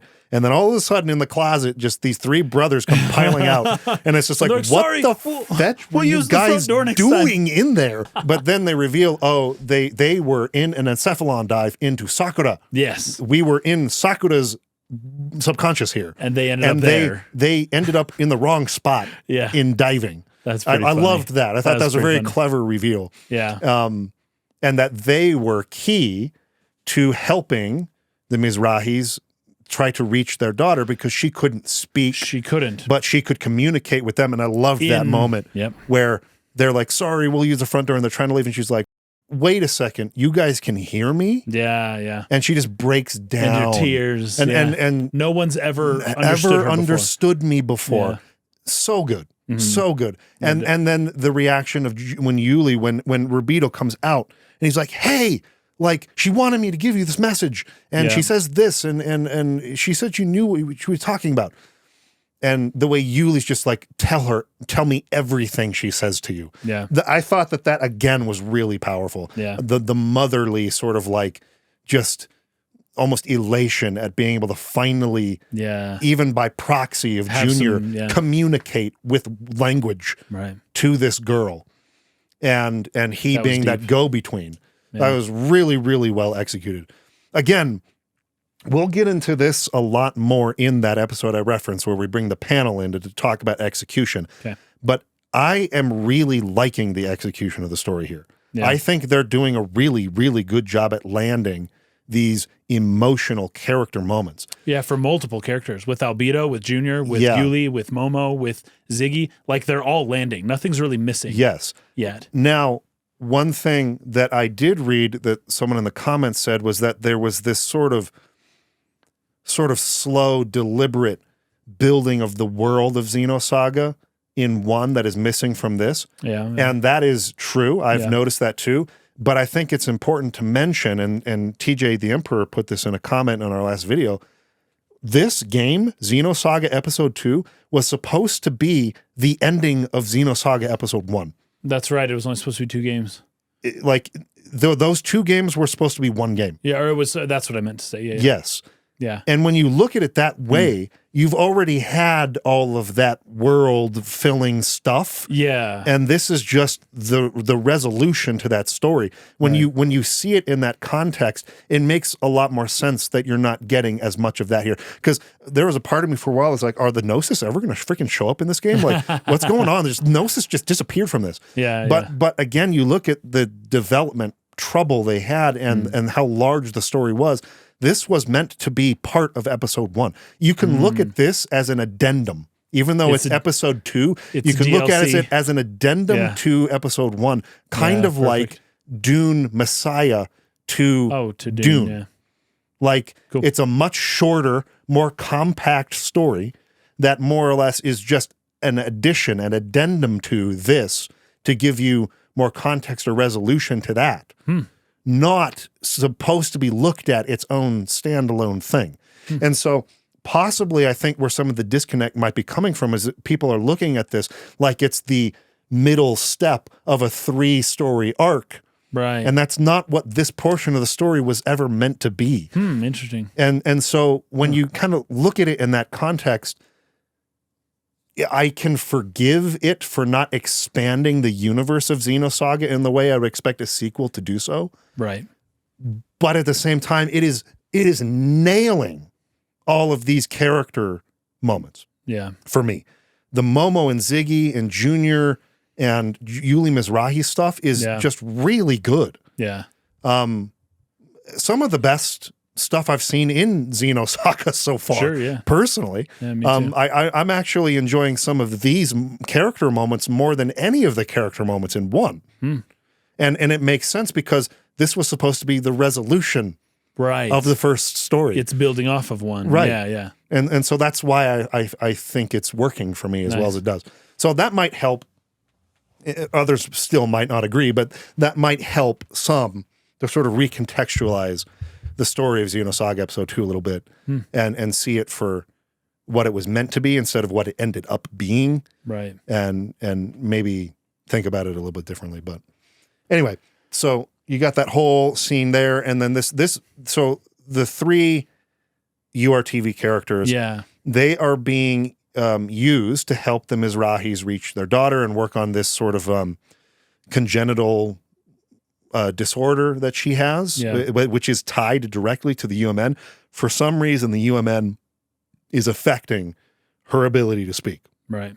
This is like the first case they've seen where like a person is showing this kind of incompatibility with the UMN. I thought that was a very important plot point. It was. So this is the first time that it's happened, but also that they're saying that it may not be that strange because humans have never been exposed to the UMN as much as they are now. Yes. Right. So this could be just one sign in a new illness that is about to reemerge, from people who have too much of that. I can't remember exactly what it said, but it was something along those lines where it's like, well, yeah, it's weird that this is out of nowhere, but also like we are being a little overusey with the UMN these days.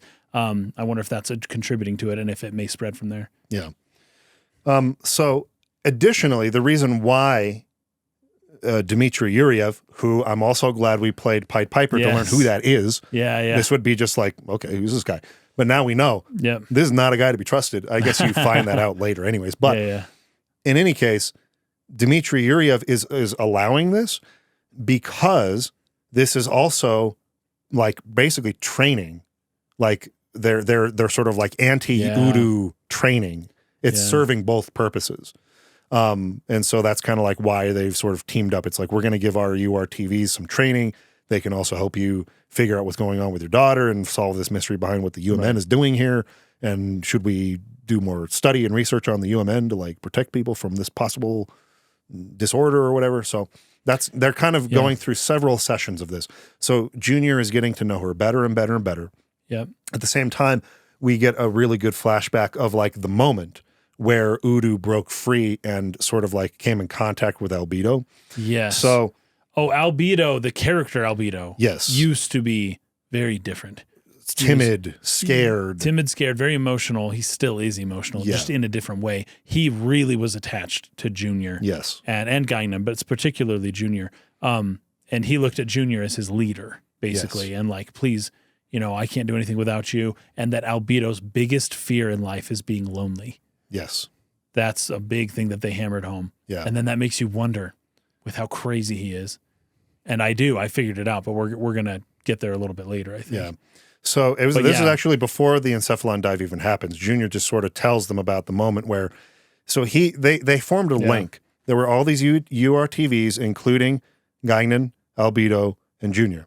And Junior is like the lead on this. He's like the one who's in charge. Yeah. He's like the special one. Yeah. And they're all holding hands and sort of forming a link. Yep. And this link is what's containing Udu, that they're kind of like, whatever it is they're doing, I don't know if that's totally been revealed necessarily yet, but what they're doing here as the antithesis of this Udu, right? Yeah, they formed this link that's sort of like containing it. And Albedo multiple times sort of like just is scared out of his mind. First of all, he's like really, really scared of Udu. And he's like, don't let go of my hand. Do not let go. Please tell me you won't. He's like, no, we're all good. As long as you like, do your job, like we're fine. Like, trust me, totally confident. Yeah. And then he realizes something about the fact that, in fact, I wrote it down. He sees a couple quick glimpses from Udu, and then he's like, I'm out. I don't want to do this anymore. So he uses complicated terminology, as xenotypical dialogue tends to do. Yeah. But like I want to read it just to break it down because it's fun to do. But the long and short of it, or the TLDR version is, he was under the assumption that they were there to contain this, but there was going to be a certain collision of like anti-waves that would happen because of this, that would create an additional thermal energy that would kill them. He realized they were all going to die in the process of this. Right. And he was like, Dad knew this all along. Yep. Screw that guy. I'm breaking the link. And Albedo's like, no, fetch, please, no, you can't do that. Yeah. And by doing that, they all died anyways, except for he and Gaignun, but Albedo went totally nuts. He lost This it, is the scene where he's like, I am the ultimate telomerase. He Yes, freaking went crazy. Now, this makes way more sense. I actually love the context of this now. We think back to that scene in the first game because he's the only UrTV with the ability to regenerate himself. Right. So he's essentially immortal. Yes. And when he learned that, because he just beat the freaking crap out of this one of the normal blonde-haired UrTVs. Yeah. Because they were mocking or looking down on Junior. Hey, why are you the leader? Like, you're a monster. You're all a this monster. Stuff, we'll get into that. But Albedo defended him because he's his conjoined twin brother. No, you guys are fetching losers. You're just not as powerful and you're jealous. Right. And don't you ever talk about him like that again. Blah, blah, blah, blah. Beating him up under the assumption he can just regenerate himself. Right. I'm just teaching him a lesson, but he's not going to die. Like, he just regenerate himself. He's fine. Right. And so when Junior confronts him about this, what are you doing? Why would you almost killed him? Right. What are you talking about? All you got to do is regenerate. What are you talking about? Regenerate. Well, like this. And he blows his own fetching head off. And they're just like, what the? And Junior. What are you doing? Did Junior even know that he could regenerate? No. Nobody knew this about Albedo except himself. Wonder how he figured it out. And so he just regrows his head. And then Junior punches him like, how dare you do that? Don't even do this again. Yep. You're the only one who has the power to do this. Don't you understand? We didn't even know you had this. And that's where Albedo realizes, oh, all my brothers are going to die around me and leave me alone. Yep, and I will be, and it is not good that man be alone. Yeah. And this is in part why you're going to go crazy. And this is, in my opinion, why when he encounters Udo, he's like, bring it on. Like, let's let this all happen, right? Like, let's I think he's an accelerationist of the end of the universe. A planescape. Yeah. Acceleration. Where he's like, hey, if bad things are going to happen, if the universe is going to end and that's the only way I can die, let's make it happen sooner than later. Because otherwise I am in 100 trillion years from now when everyone is dead and the heat death of the universe, and I'll still be here floating around for trillions of years. It's not like a comforting thought for him. He's like, I would much rather just bring it all to an end sooner than later. Yeah. I feel like that's where he's coming from. And so he gets this complex. He becomes totally despondent after this. Like, I'm going to be alone. My brothers are going to die. I'm going to be the only one left. He doesn't really like react or talk to them anymore. But it's in that contact with Udo that he has this realization of being the ultimate telomerase, right? Yes. My powers are not a curse. I am like the ascended life form. Yes. I am like the Ubermensch. The Ubermensch, exactly. Yeah. That I am the one. Yes, right? Sure. But understanding that his fear of being alone, I can almost see the childish part of Albedo being like, I don't want to be alone. You know? Whereas this current form of Albedo as an adult is just crazy. You don't know what he's thinking. But there's a part of him that's like, please don't leave me alone. Yeah. And that makes you feel bad for him, you know? Yeah. It's evil as he is. It's really good. I thought it was great. I thought it was really great. All these scenes I thought were really good. There's that scene where Yuli is playing on the piano and Sakura's playing and it's just kind of like Junior's looking through and seeing like, man, she really can't speak. Like, the really good little beats. Yeah, the piano song was beautiful. This is a really long sequence, this encephalon dive. It is, because we keep getting more about Junior and Albedo and Gaignun, as well as, Sakura. This is also where, during one of these sequences, we meet a character named Citrine. I have to take a victory lap. There you go. Do it. I don't know how important this character is going to be. At the moment, it was just that one scene. I think she's going to be very important because of what she says to Gaignun. Remember that scene between the two of them where she says, "You're like us," remember? And she alludes to the fact that they're supposed to take down the red dragon. Oh, yes. I do remember that. Yeah. That's right. So, okay, so we'll see. Well, but, okay. I'm connecting things. And that's what probably has to do something to do with what Albedo said to Gaignun as the assassin and all of that, and what the red dragon might be. Oh, man. Okay. Well, that's interesting. Yes. I just connected a few things there. Yes. But Citrin, the character, we'll see as things, play themselves out. But you called I knew it. I but you called called it. Now, the only question is, after having met Citrin, is she the fourth horseman? Or, I think so. Or is she something else? Okay, I think so. Because that's more or less what I'm thinking too. Because I remember before playing this game that we had talked about the fact that there's a fourth alchemical step or process or whatever, Citrinitas. and that it's yellow. I was like, all those other UrTVs, they're blonde-haired. But that's more because they're clones of Dmitri Yuriev, and he's blonde-haired. Right, they just look like him. But they needed to insert a different special fourth character who with is blonde-haired. And that's Citrina. And she's special not only because of that, but because she's a girl. The girls don't survive. For whatever reason, I don't know how UrTVs are made, but for whatever reason, the process of making UrTVs, it is more difficult to create a woman UrTV, but they also can be more powerful. Is more or less, that's, I don't know if she was just blowing smoke. I took down some dialogue, and in fact, I've been skipping over a lot of dialogue, and I kind of want to go back now. So let's take a couple steps back. I want to talk about Udu real quick. So Junior says Udu is the Unus Mundus drive operation system. I don't know if this is the first time they've actually said what those letters stand for, like the acronym. Drive operating Unus system. Mundus drive operating system. So it's the system by which, so it's the OS behind the Unus Mundus. The system network. I was talking about earlier. Remember I was all confused about what do they mean by system? Do they mean Deus system? Operating they mean system. Literally operating system. Like Windows. The Windows of the UMN is so that's clear like now. The wave existence. So Udu is an operating system. Very good.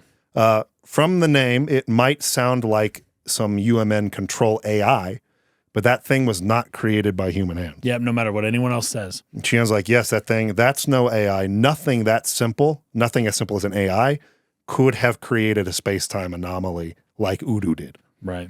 Junior says, exactly. They just picked the name because it sounded good. At first, they tried to make us believe it too. They said it was an artificial consciousness within the UMN that was carrying some kind of dangerous waves. But that was a total lie. Our father, Dmitri Yuriev, knew about it from the start. That's where we see the flashback 14 years ago where Udu broke out. Now, even though we think of them as mental waves, the resulting antiparticle collision with us will be converted directly into thermal energy. This is the reason why Junior had second thoughts about what the containment they were doing, the link they had with Udu there. He's like, we're going to die because of this thermal energy that's going to be released. That's just the heat, anti-waves that we create that are supposed to be the antithesis of Udu's waves, which he just referred to in the conversation with everyone else, they were supposed to cancel each other out. But they don't. It actually converts into thermal energy, which would kill them. There's like a friction almost. Yeah. Yes. Yeah, that's right. Maybe even there could be a parallel drawn here to like Hawking radiation, right? Okay. There's supposed to be sort of a cancellation, but there's just a little bit of that additional radiation that escapes, and that very slowly eats away at a mass of a black hole, and it will eventually die. Right. So however many unfathomable number of years that is, black holes are not like infinitely sustainable, which is due to Hawking radiation. What will a black hole look like once it's? Read my book to find out. Will there just be nothing there, or will it be like this this incredibly dense, like? No, eventually it'll explode and die. A black hole. Theoretically, yes, a black hole will eventually explode and die. Oh, very interesting. Is the theoretical idea that it would eventually die? I understand. I don't know how it would explode though. Is what we'll read up on Hawking radiation another time. Anyway, so that was some cool stuff. I wanted to make sure we pointed out there. What I wrote was basically the anti-waves the UrTVs create will neutralize the waves from Udu, but that collision will create enormous amounts of thermal energy, resulting in the destruction of anything in the area, including the UrTVs. And so that's why he got cold feet and got pissed off. Makes sense. And that's what these four were created for. They were created to do this. Yes. Very interesting. Yes.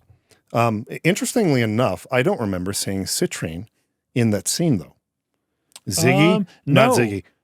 Junior? Yeah, you saw the other three. And Gaignun were there, and a bunch of the other blonde UrTVs. And those ones died. But I'm racking my brain to create the images of the Yeah, game that I are don't not remember remembered Citroen. correctly, but I'm not remembering seeing her there. Yeah, because we didn't meet her. And till I don't later. know if that was just a let's not show her, but she was there, or if Okay. it really wasn't there thing. 'Cause Because that's a new mystery to me if she wasn't there. Like why she wouldn't Why have was been she there. not there? Okay. So it's an energy from a higher dimension, an entity humans couldn't possibly control.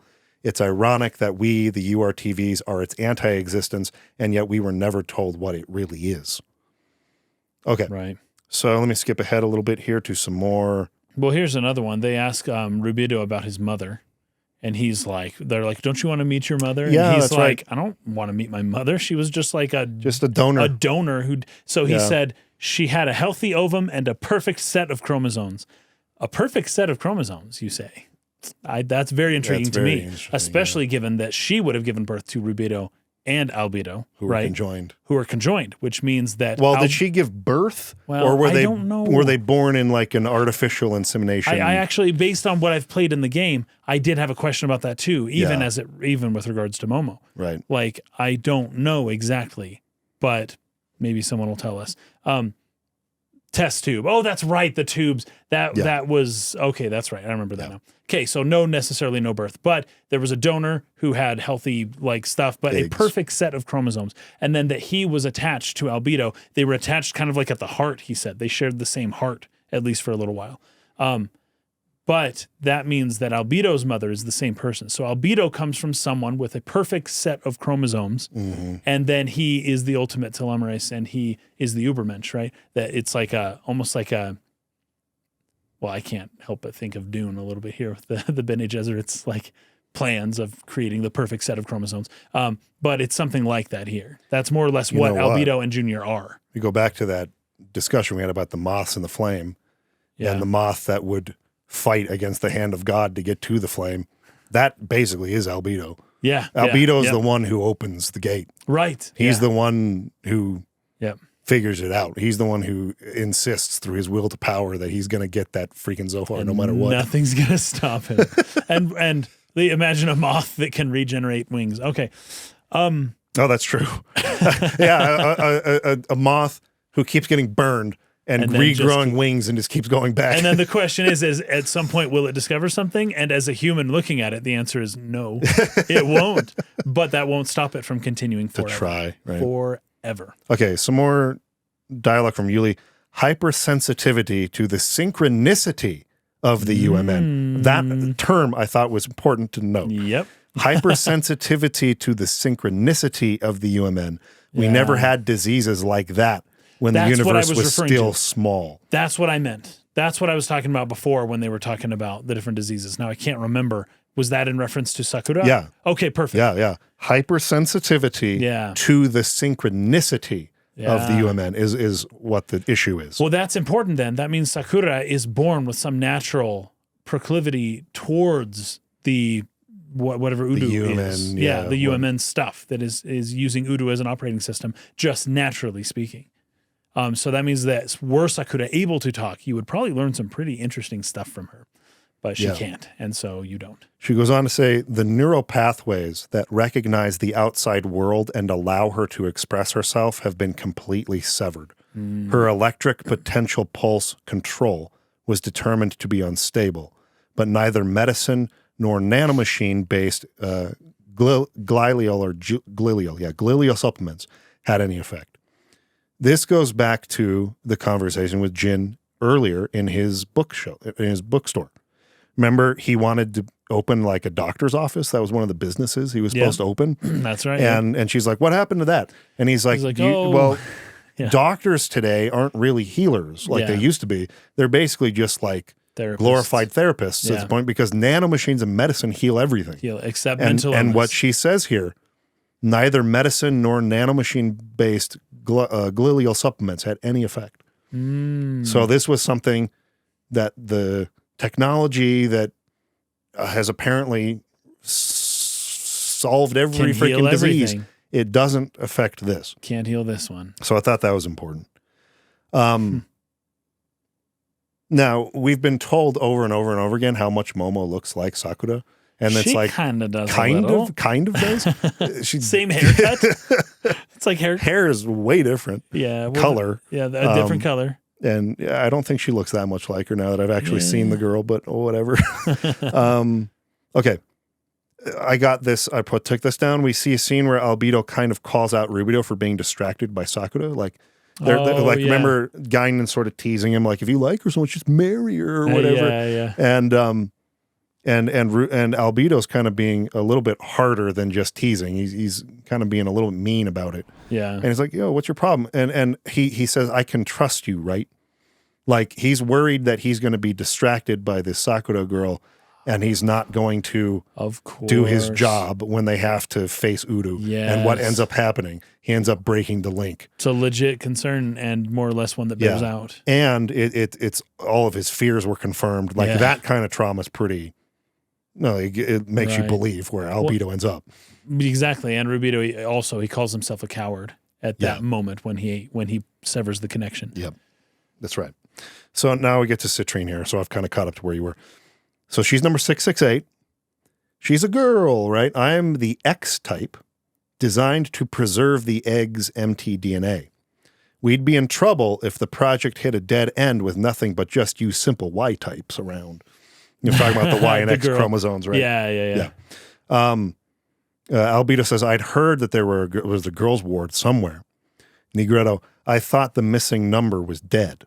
668. Because so Negretto is 669. Yes. Rubido is 666. She's 668. Yes. And then Albedo is 667. Yeah. So they thought the male 4. 668 UrTV had died. Yeah. But it never was a male. It was this girl, Citrine. It's certainly true that a lot of units were disposed of. Unlike you male types, we have only 9 female types remaining. Right. It's a shame because theoretically we are superior. Theoretically, yes. And Junior's upset that she so nonchalantly used the term disposed of. Disposed of, just who do you think you are? Right. And she says, who do you think you are, Rubido? You're a robot. Even if we lost our waveform, so this waveform, this anti-Udu waveform that they carry, even if we lost our waveform and died, it's not like we would have the luxury of complaining about it. So interesting stuff there. Then we see a scene where Albedo is disgusted with the other UrTVs. We already kind of talked about that. They do another dive. He beats the crap out of that one. He blows his own head off. We kind of went through all that. Yep. Let me skip ahead a little bit here because we've gone all through this already. I want to get to Gaignun and Citrine. That scene was okay because I talked about last time. Gaignun is becoming more and more and more special. Yeah, he was played off as maybe just. He felt like he was just another UrTV in certain ways. Yeah. And that was Albedo and Rubido who were the important ones. These conjoined twins, the 666 and 667. Who were once part of each other, you know, they're this close connection.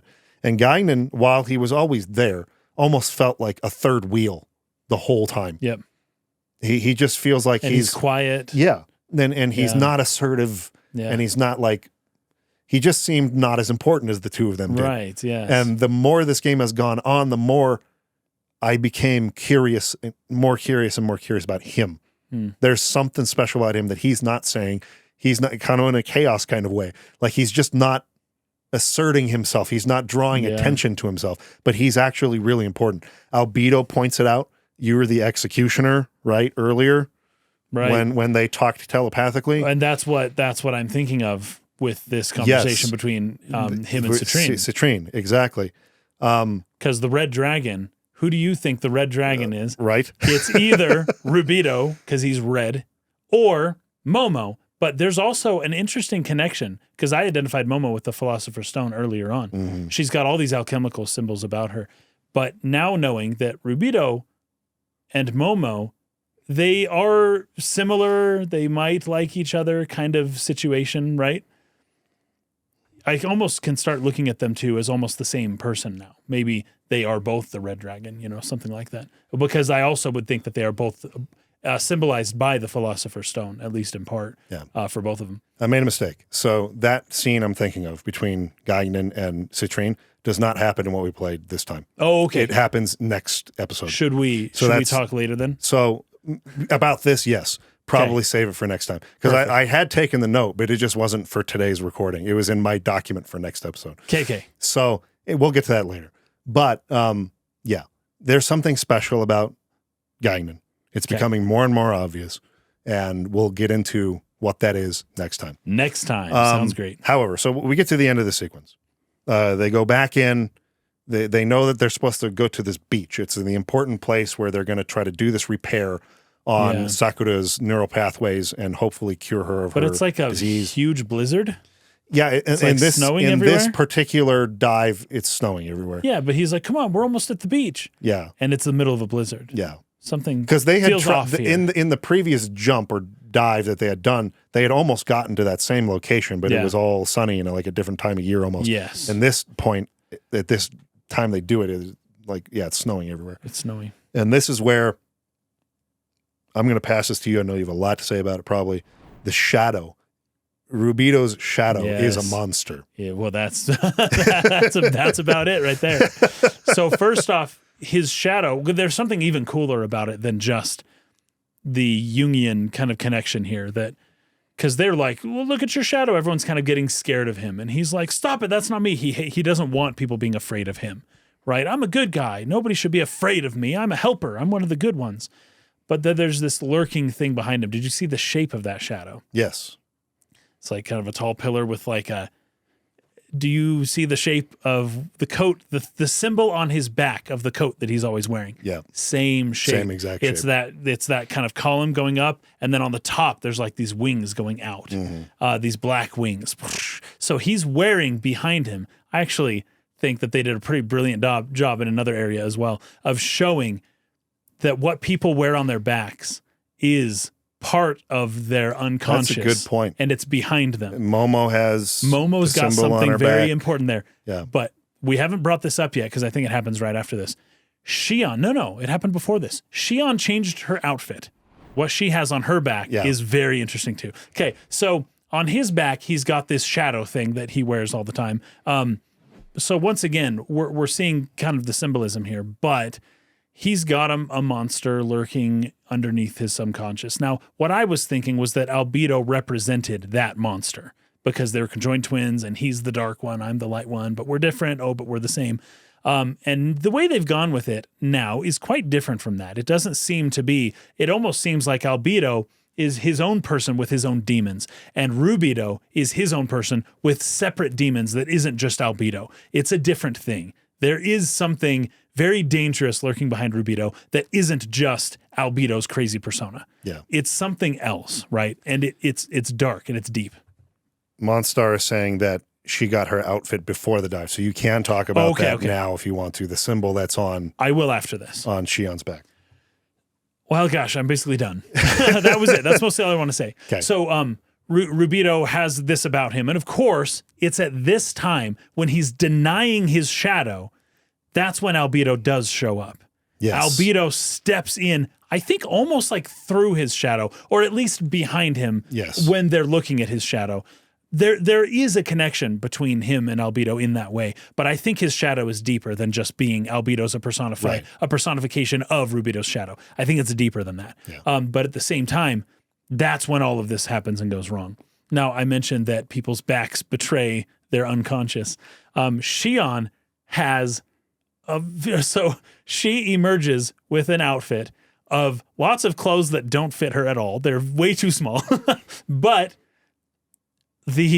her arms, the back of her arms has X's, and then her back has a big X, a big gigantic X. And so the motif behind Shion is the letter X. And I've seen some sort of X type things on other characters, like I think the girl Patrice. I don't know her name. the guy, the girl, the white-haired lady who is like Pellegri. Pellegri. Yeah, Pellegri's got something sort of X-like on her choker, but it's actually it's a U and then an upside down U, so it's sort of like an N. It's a little bit different from an actual X. What Shion has is X's, and I have this idea about the Xeno games and why they're named Xeno games and why the letter X is so important to these Xeno games. Like Xenogears is that big red X, which is essentially a crucifix, but from a low angle. With these ones, the X is not as accentuated within the title, but of course it's capitalized because it's the beginning of the name. But I think the X of Xenosaga, what makes this Xeno, is Shion. Like, I'm going to identify her with the word Xeno because of the X that's on her back. Once again, it's so funny to think that I am way more interested in finding out who Chaos is than finding out who Shion is. But I am slowly becoming more interested in finding out who exactly Shion is. I think we don't know her as well as we think. And I think that there's more to her Very than few people will get eye. this. We still don't know Shion. I don't know if I'll have to explain that one to you. We'll do it another time. Sounds great. Sounds great. Can't wait. I expect some of my Patreon dudes to laugh at that one, but. All right. So, and then, okay, this is also the point where we hear Ziggy say, "Death is the rest for the soul." And did you recognize that line? Because he says something like, someone once said this, that death is the rest for the soul. And he's got a whole line about it. But that line is in Pied Piper.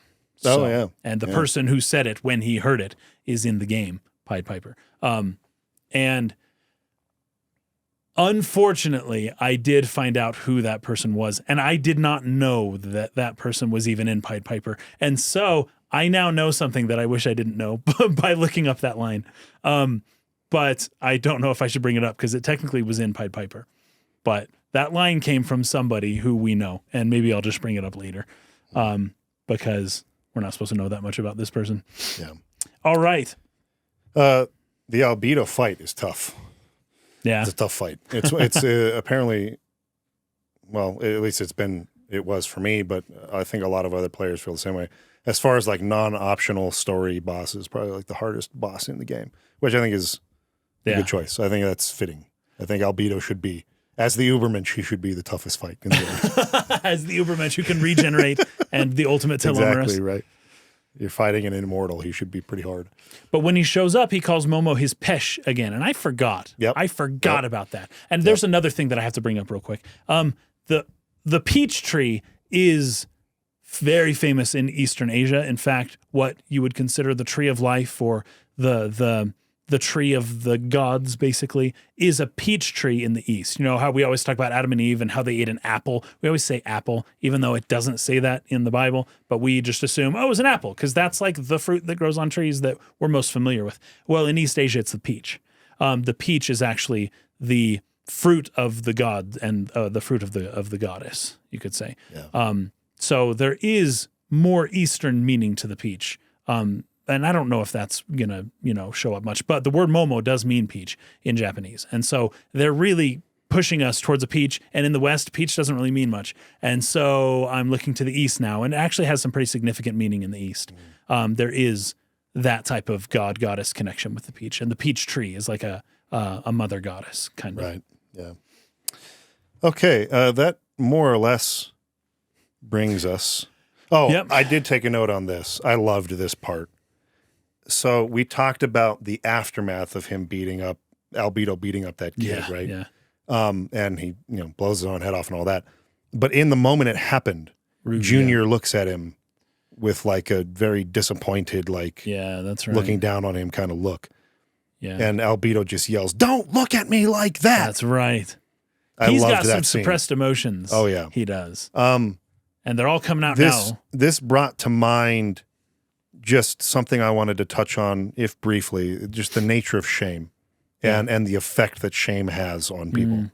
It's powerful. Oh, yes, shame is probably the most powerful negative emotion in terms of shaping the way that you view yourself, the way that you it's very psychologically damaging is what I'm getting at here. Yeah.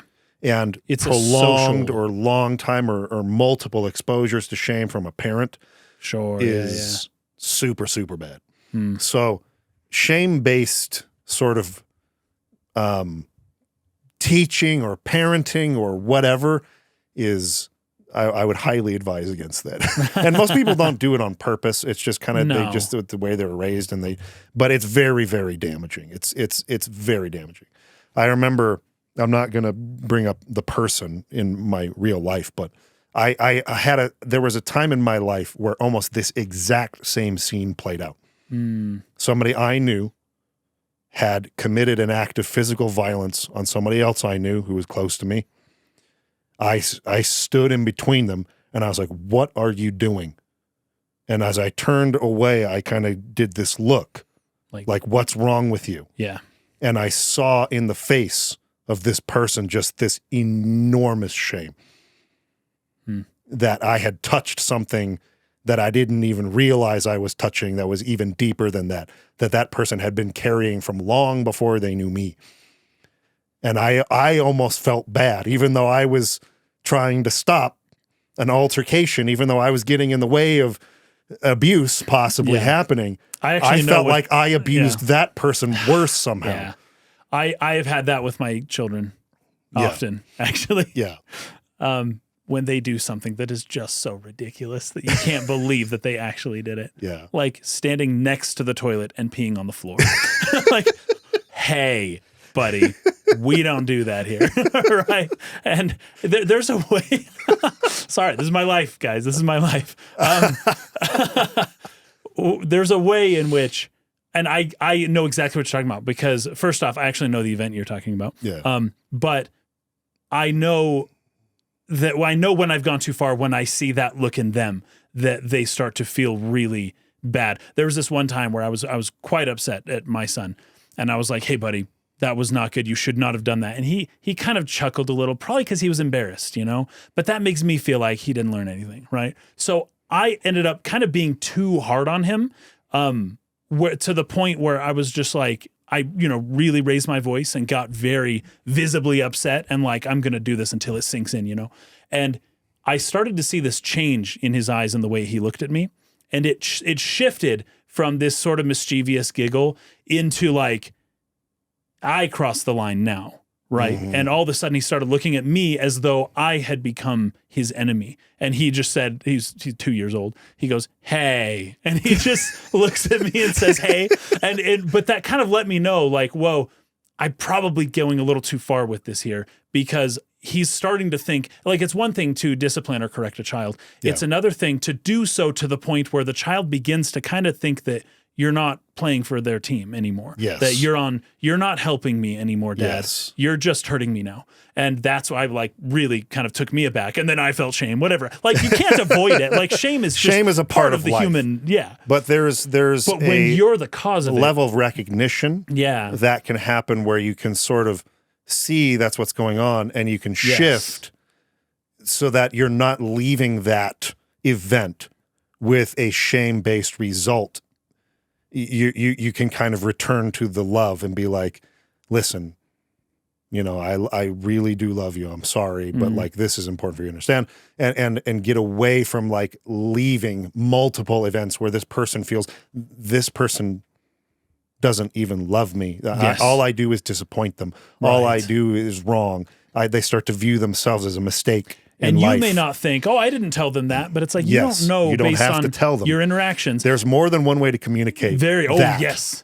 without saying it. Absolutely. Yeah. And then also, you don't know where other people's levels are. Some person might be able to take quite a bit of like abuse before they really break. But for other people, they may be more fragile. Yeah. And you may not realize, well, I did it for this person and you gotta, you don't have a spine. Everybody is just built different. Albedo in particular. Beyond good and evil, the whole concept. That's right. You don't parent every child the same. Yes, yeah. Not everyone needs the same exact coaching or teaching or intervention.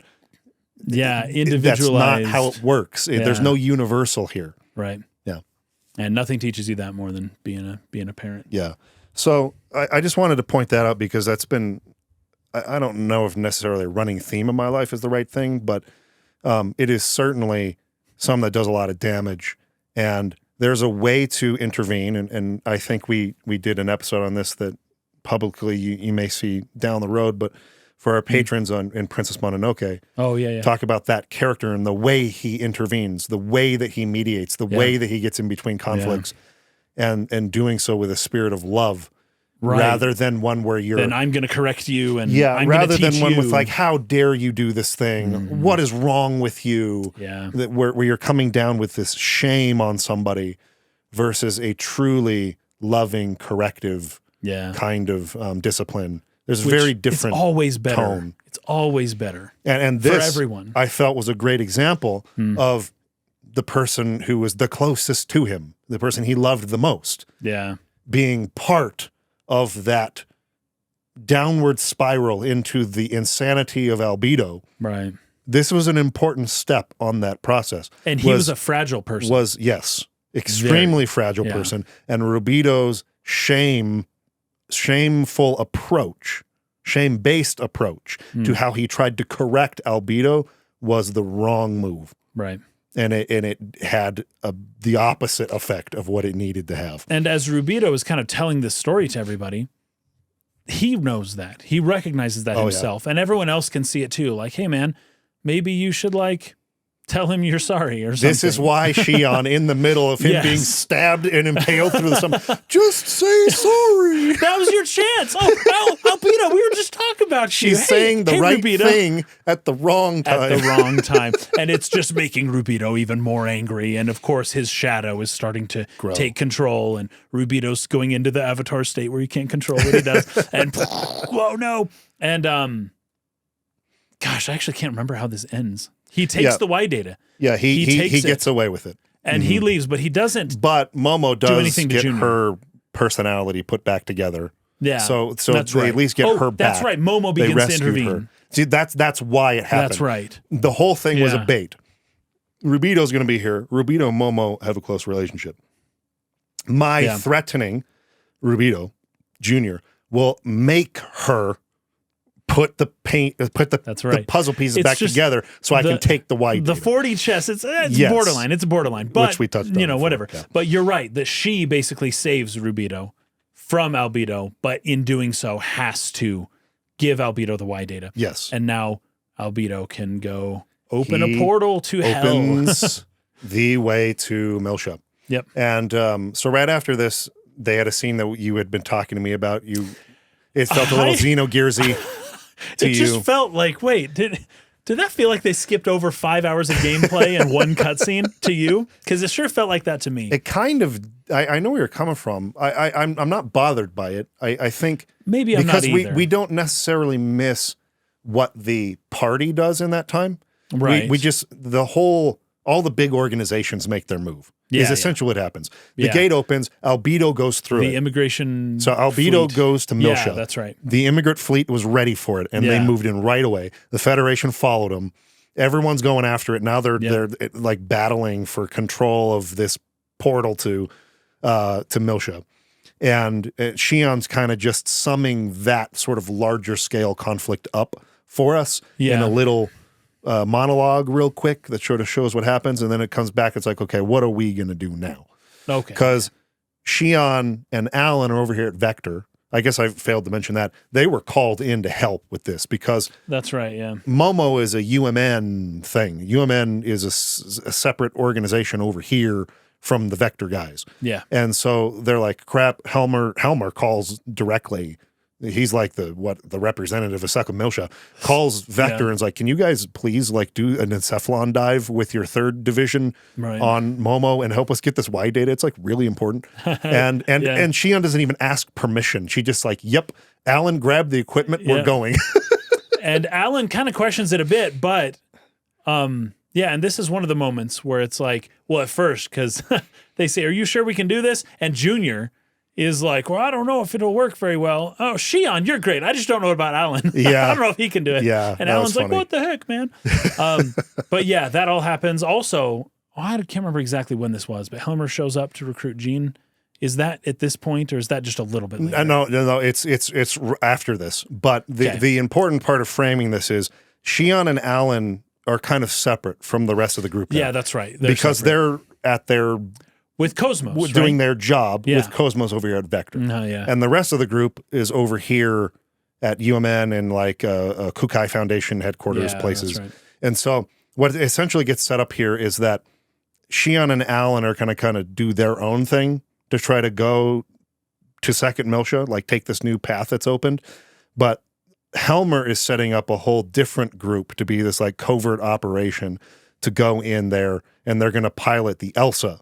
So they're bringing back Captain what's his name and his little goofy crew, Captain Sid, and Jin is brought on for that. Right, Kanan is brought on for that. Yep. And so Junior, Kanan, Jin, and the Elsa crew are gonna go. Yeah. And then Shion and Alan are not with them anymore. They go of their own volition because she sees this a little bit later. She sees this vision we're going to talk about next time. And that's more or less where we're at. Yeah. So that's sort of the framing for like where we're leaving off for this week. Anything that we skipped over from you? No, I guess if we're going before the before they leave, then I don't really have anything. Yeah. Okay. That's all. One last thing. Okay. And I'm actually more bringing this up specifically to stir the pot for Keith. Remember Keith, who we brought on at the end of last Xenosaga was it Life finale? Extension? Yeah, Life Extension nonprofit that he has. Mm-hmm. Ziggy brought something up that I loved. Yeah. As they were talking about Albedo, his fear of being the only one to be immortal and he's going to lose everybody. He says, death is rest for the soul. Yes, this is the line that I was... Who was it who said that? If the body did not die... but I'm not going to say. He asked that question. I'm not the one. But yeah. If the body did not die and the fears born in the mind just continued to pile up, the world would be nothing more than an eternal prison. So this aligns quite well the thesis. With the... thing that I've kind of said on this podcast many times in the past and that people have sort of resisted me on a little bit.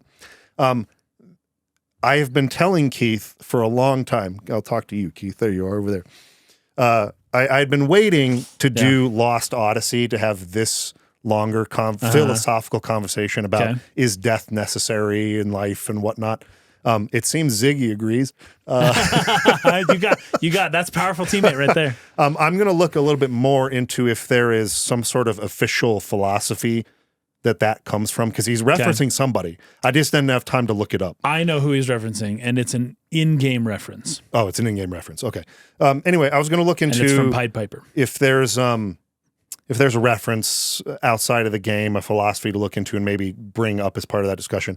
But when Keith comes on, I am reserving a segment of that conversation to finally have this talk, since he's coming from the angle of life extension and, you know, that sort of thing. And I've been kind of coming at it from this, like, death is an important part of life. One that we all must take. One that we all must take. And that circumventing that, I'm not. And some people get really upset because it sounds like I would resist if this were to happen, that I would resist for others to take part of it. I am in no way saying that. Yeah. If immortality or life extension became a reality in our lifetime and you wanted to take part of that, I would do nothing to get in your way. Yeah. I am confident enough that in 10 million years you would agree with me. I would not get in the way of any kind of legislation on this. All I'm saying is that I would not participate. I would not extend my own life. I don't know. Whether you would or not. I agree with you in philosophy, and in theory, I agree with you. But when faced with the decision, I think I would become weak, and I would lose convictions, and I would just one more year for 1,000 years. Yes. I want to see my great grandkids. It's just one more year, and out of weakness, I think I could see myself just kicking the can down the road longer and longer and living that hellish existence, but being so afraid to die that I never actually do it. Yeah. And once death becomes a choice, it gets weird. I think many people would do that. All I'm saying is it is my conviction or opinion that at some point you'd get tired of kicking that can down the road. I so agree with you. Now, yeah, this is going to be this is my hook. Right. This is my hook I'm weak. For the next episode. This is my hook for the next episode. We're going to talk about that. Finally, we're going to have somebody on who is an expert in this field, who has continually told me, Mike, I think you should consider some of my thoughts on this and incorporate that into your thoughts on this. So, Keith, I am finally saying to you, it's time to have that conversation. It is time. And I'm not saying we're not going to have that conversation again in Lost Odyssey. I'm just saying we have an opportunity. I found it. Here it is. Yeah. we can talk about it in Xenosaga Let's dive in. But without getting too much into it, and maybe we'll talk about it more next week, I have actually done that. I have actually been at that precipice and looked over. Right. And that's almost been freeing in a way. It's almost been like, yeah, I'm okay. I'm okay if this happens. Like, I'm not scared of it at all. And so, like, that paints a little bit kind of my thoughts on this. And so when people get so almost, it seems, angry, like, no, how could you say that? Like, well, it's like, well, you haven't seen what I've seen. But right, that is just saying, it's not as scary as you guys think it is. But anyway. We will talk about that not next week. Sorry, this is not a hook for next week. Next week we're going to finish the game. Yeah, and then then we're going to do an additional episode after that. Well, that's good because panel. Some commenters also brought up the DS game that explains Shion's glasses and things like that. Oh, really? That apparently she has 20/20 vision. She never needed glasses. She got them from Kevin or something. She got them from Kevin, and that's why she wore them and got very upset when Alan broke them. And so, but there's little things like that we might, because I don't know that we're going to do the DS game. We might. We did Pied Piper. Can we? I don't know. There's no English translation. I can't freaking read the game. So. Yeah, but we might still cover it to some extent, or we could just do it in this episode here if there's anything important to hit on. I don't know. Okay. Anyway, point is, we're going to finish. So beat the game for next time. And listen, guys, I understand it's a lot of game. Yeah. These are evergreen episodes. Like, you don't have to join us when it airs. You can take an extra week to beat it and then come watch it. The point is, we're going to cover to the end of the story next time. And then we will have one final episode on Ep.II with a panel where we discuss execution of the story, where we discuss some of the controversy about like why some people loved and hated this game, and where we'll have this discussion hopefully with Keith about, is immortality a good or bad thing for the human being or not, and life extension and all the stuff he works on. And then we'll mute him and make all our best points, and then we're going to edit the video afterwards to make him... No, I'm just kidding. I'm excited. Nah, we'll give him a fair shot. Been looking forward to it for a while, been trying to find an excuse for it, so we're finally going to do it. Yeah, it's going to be Thanks for watching. Goodbye. Till next time. Peace out.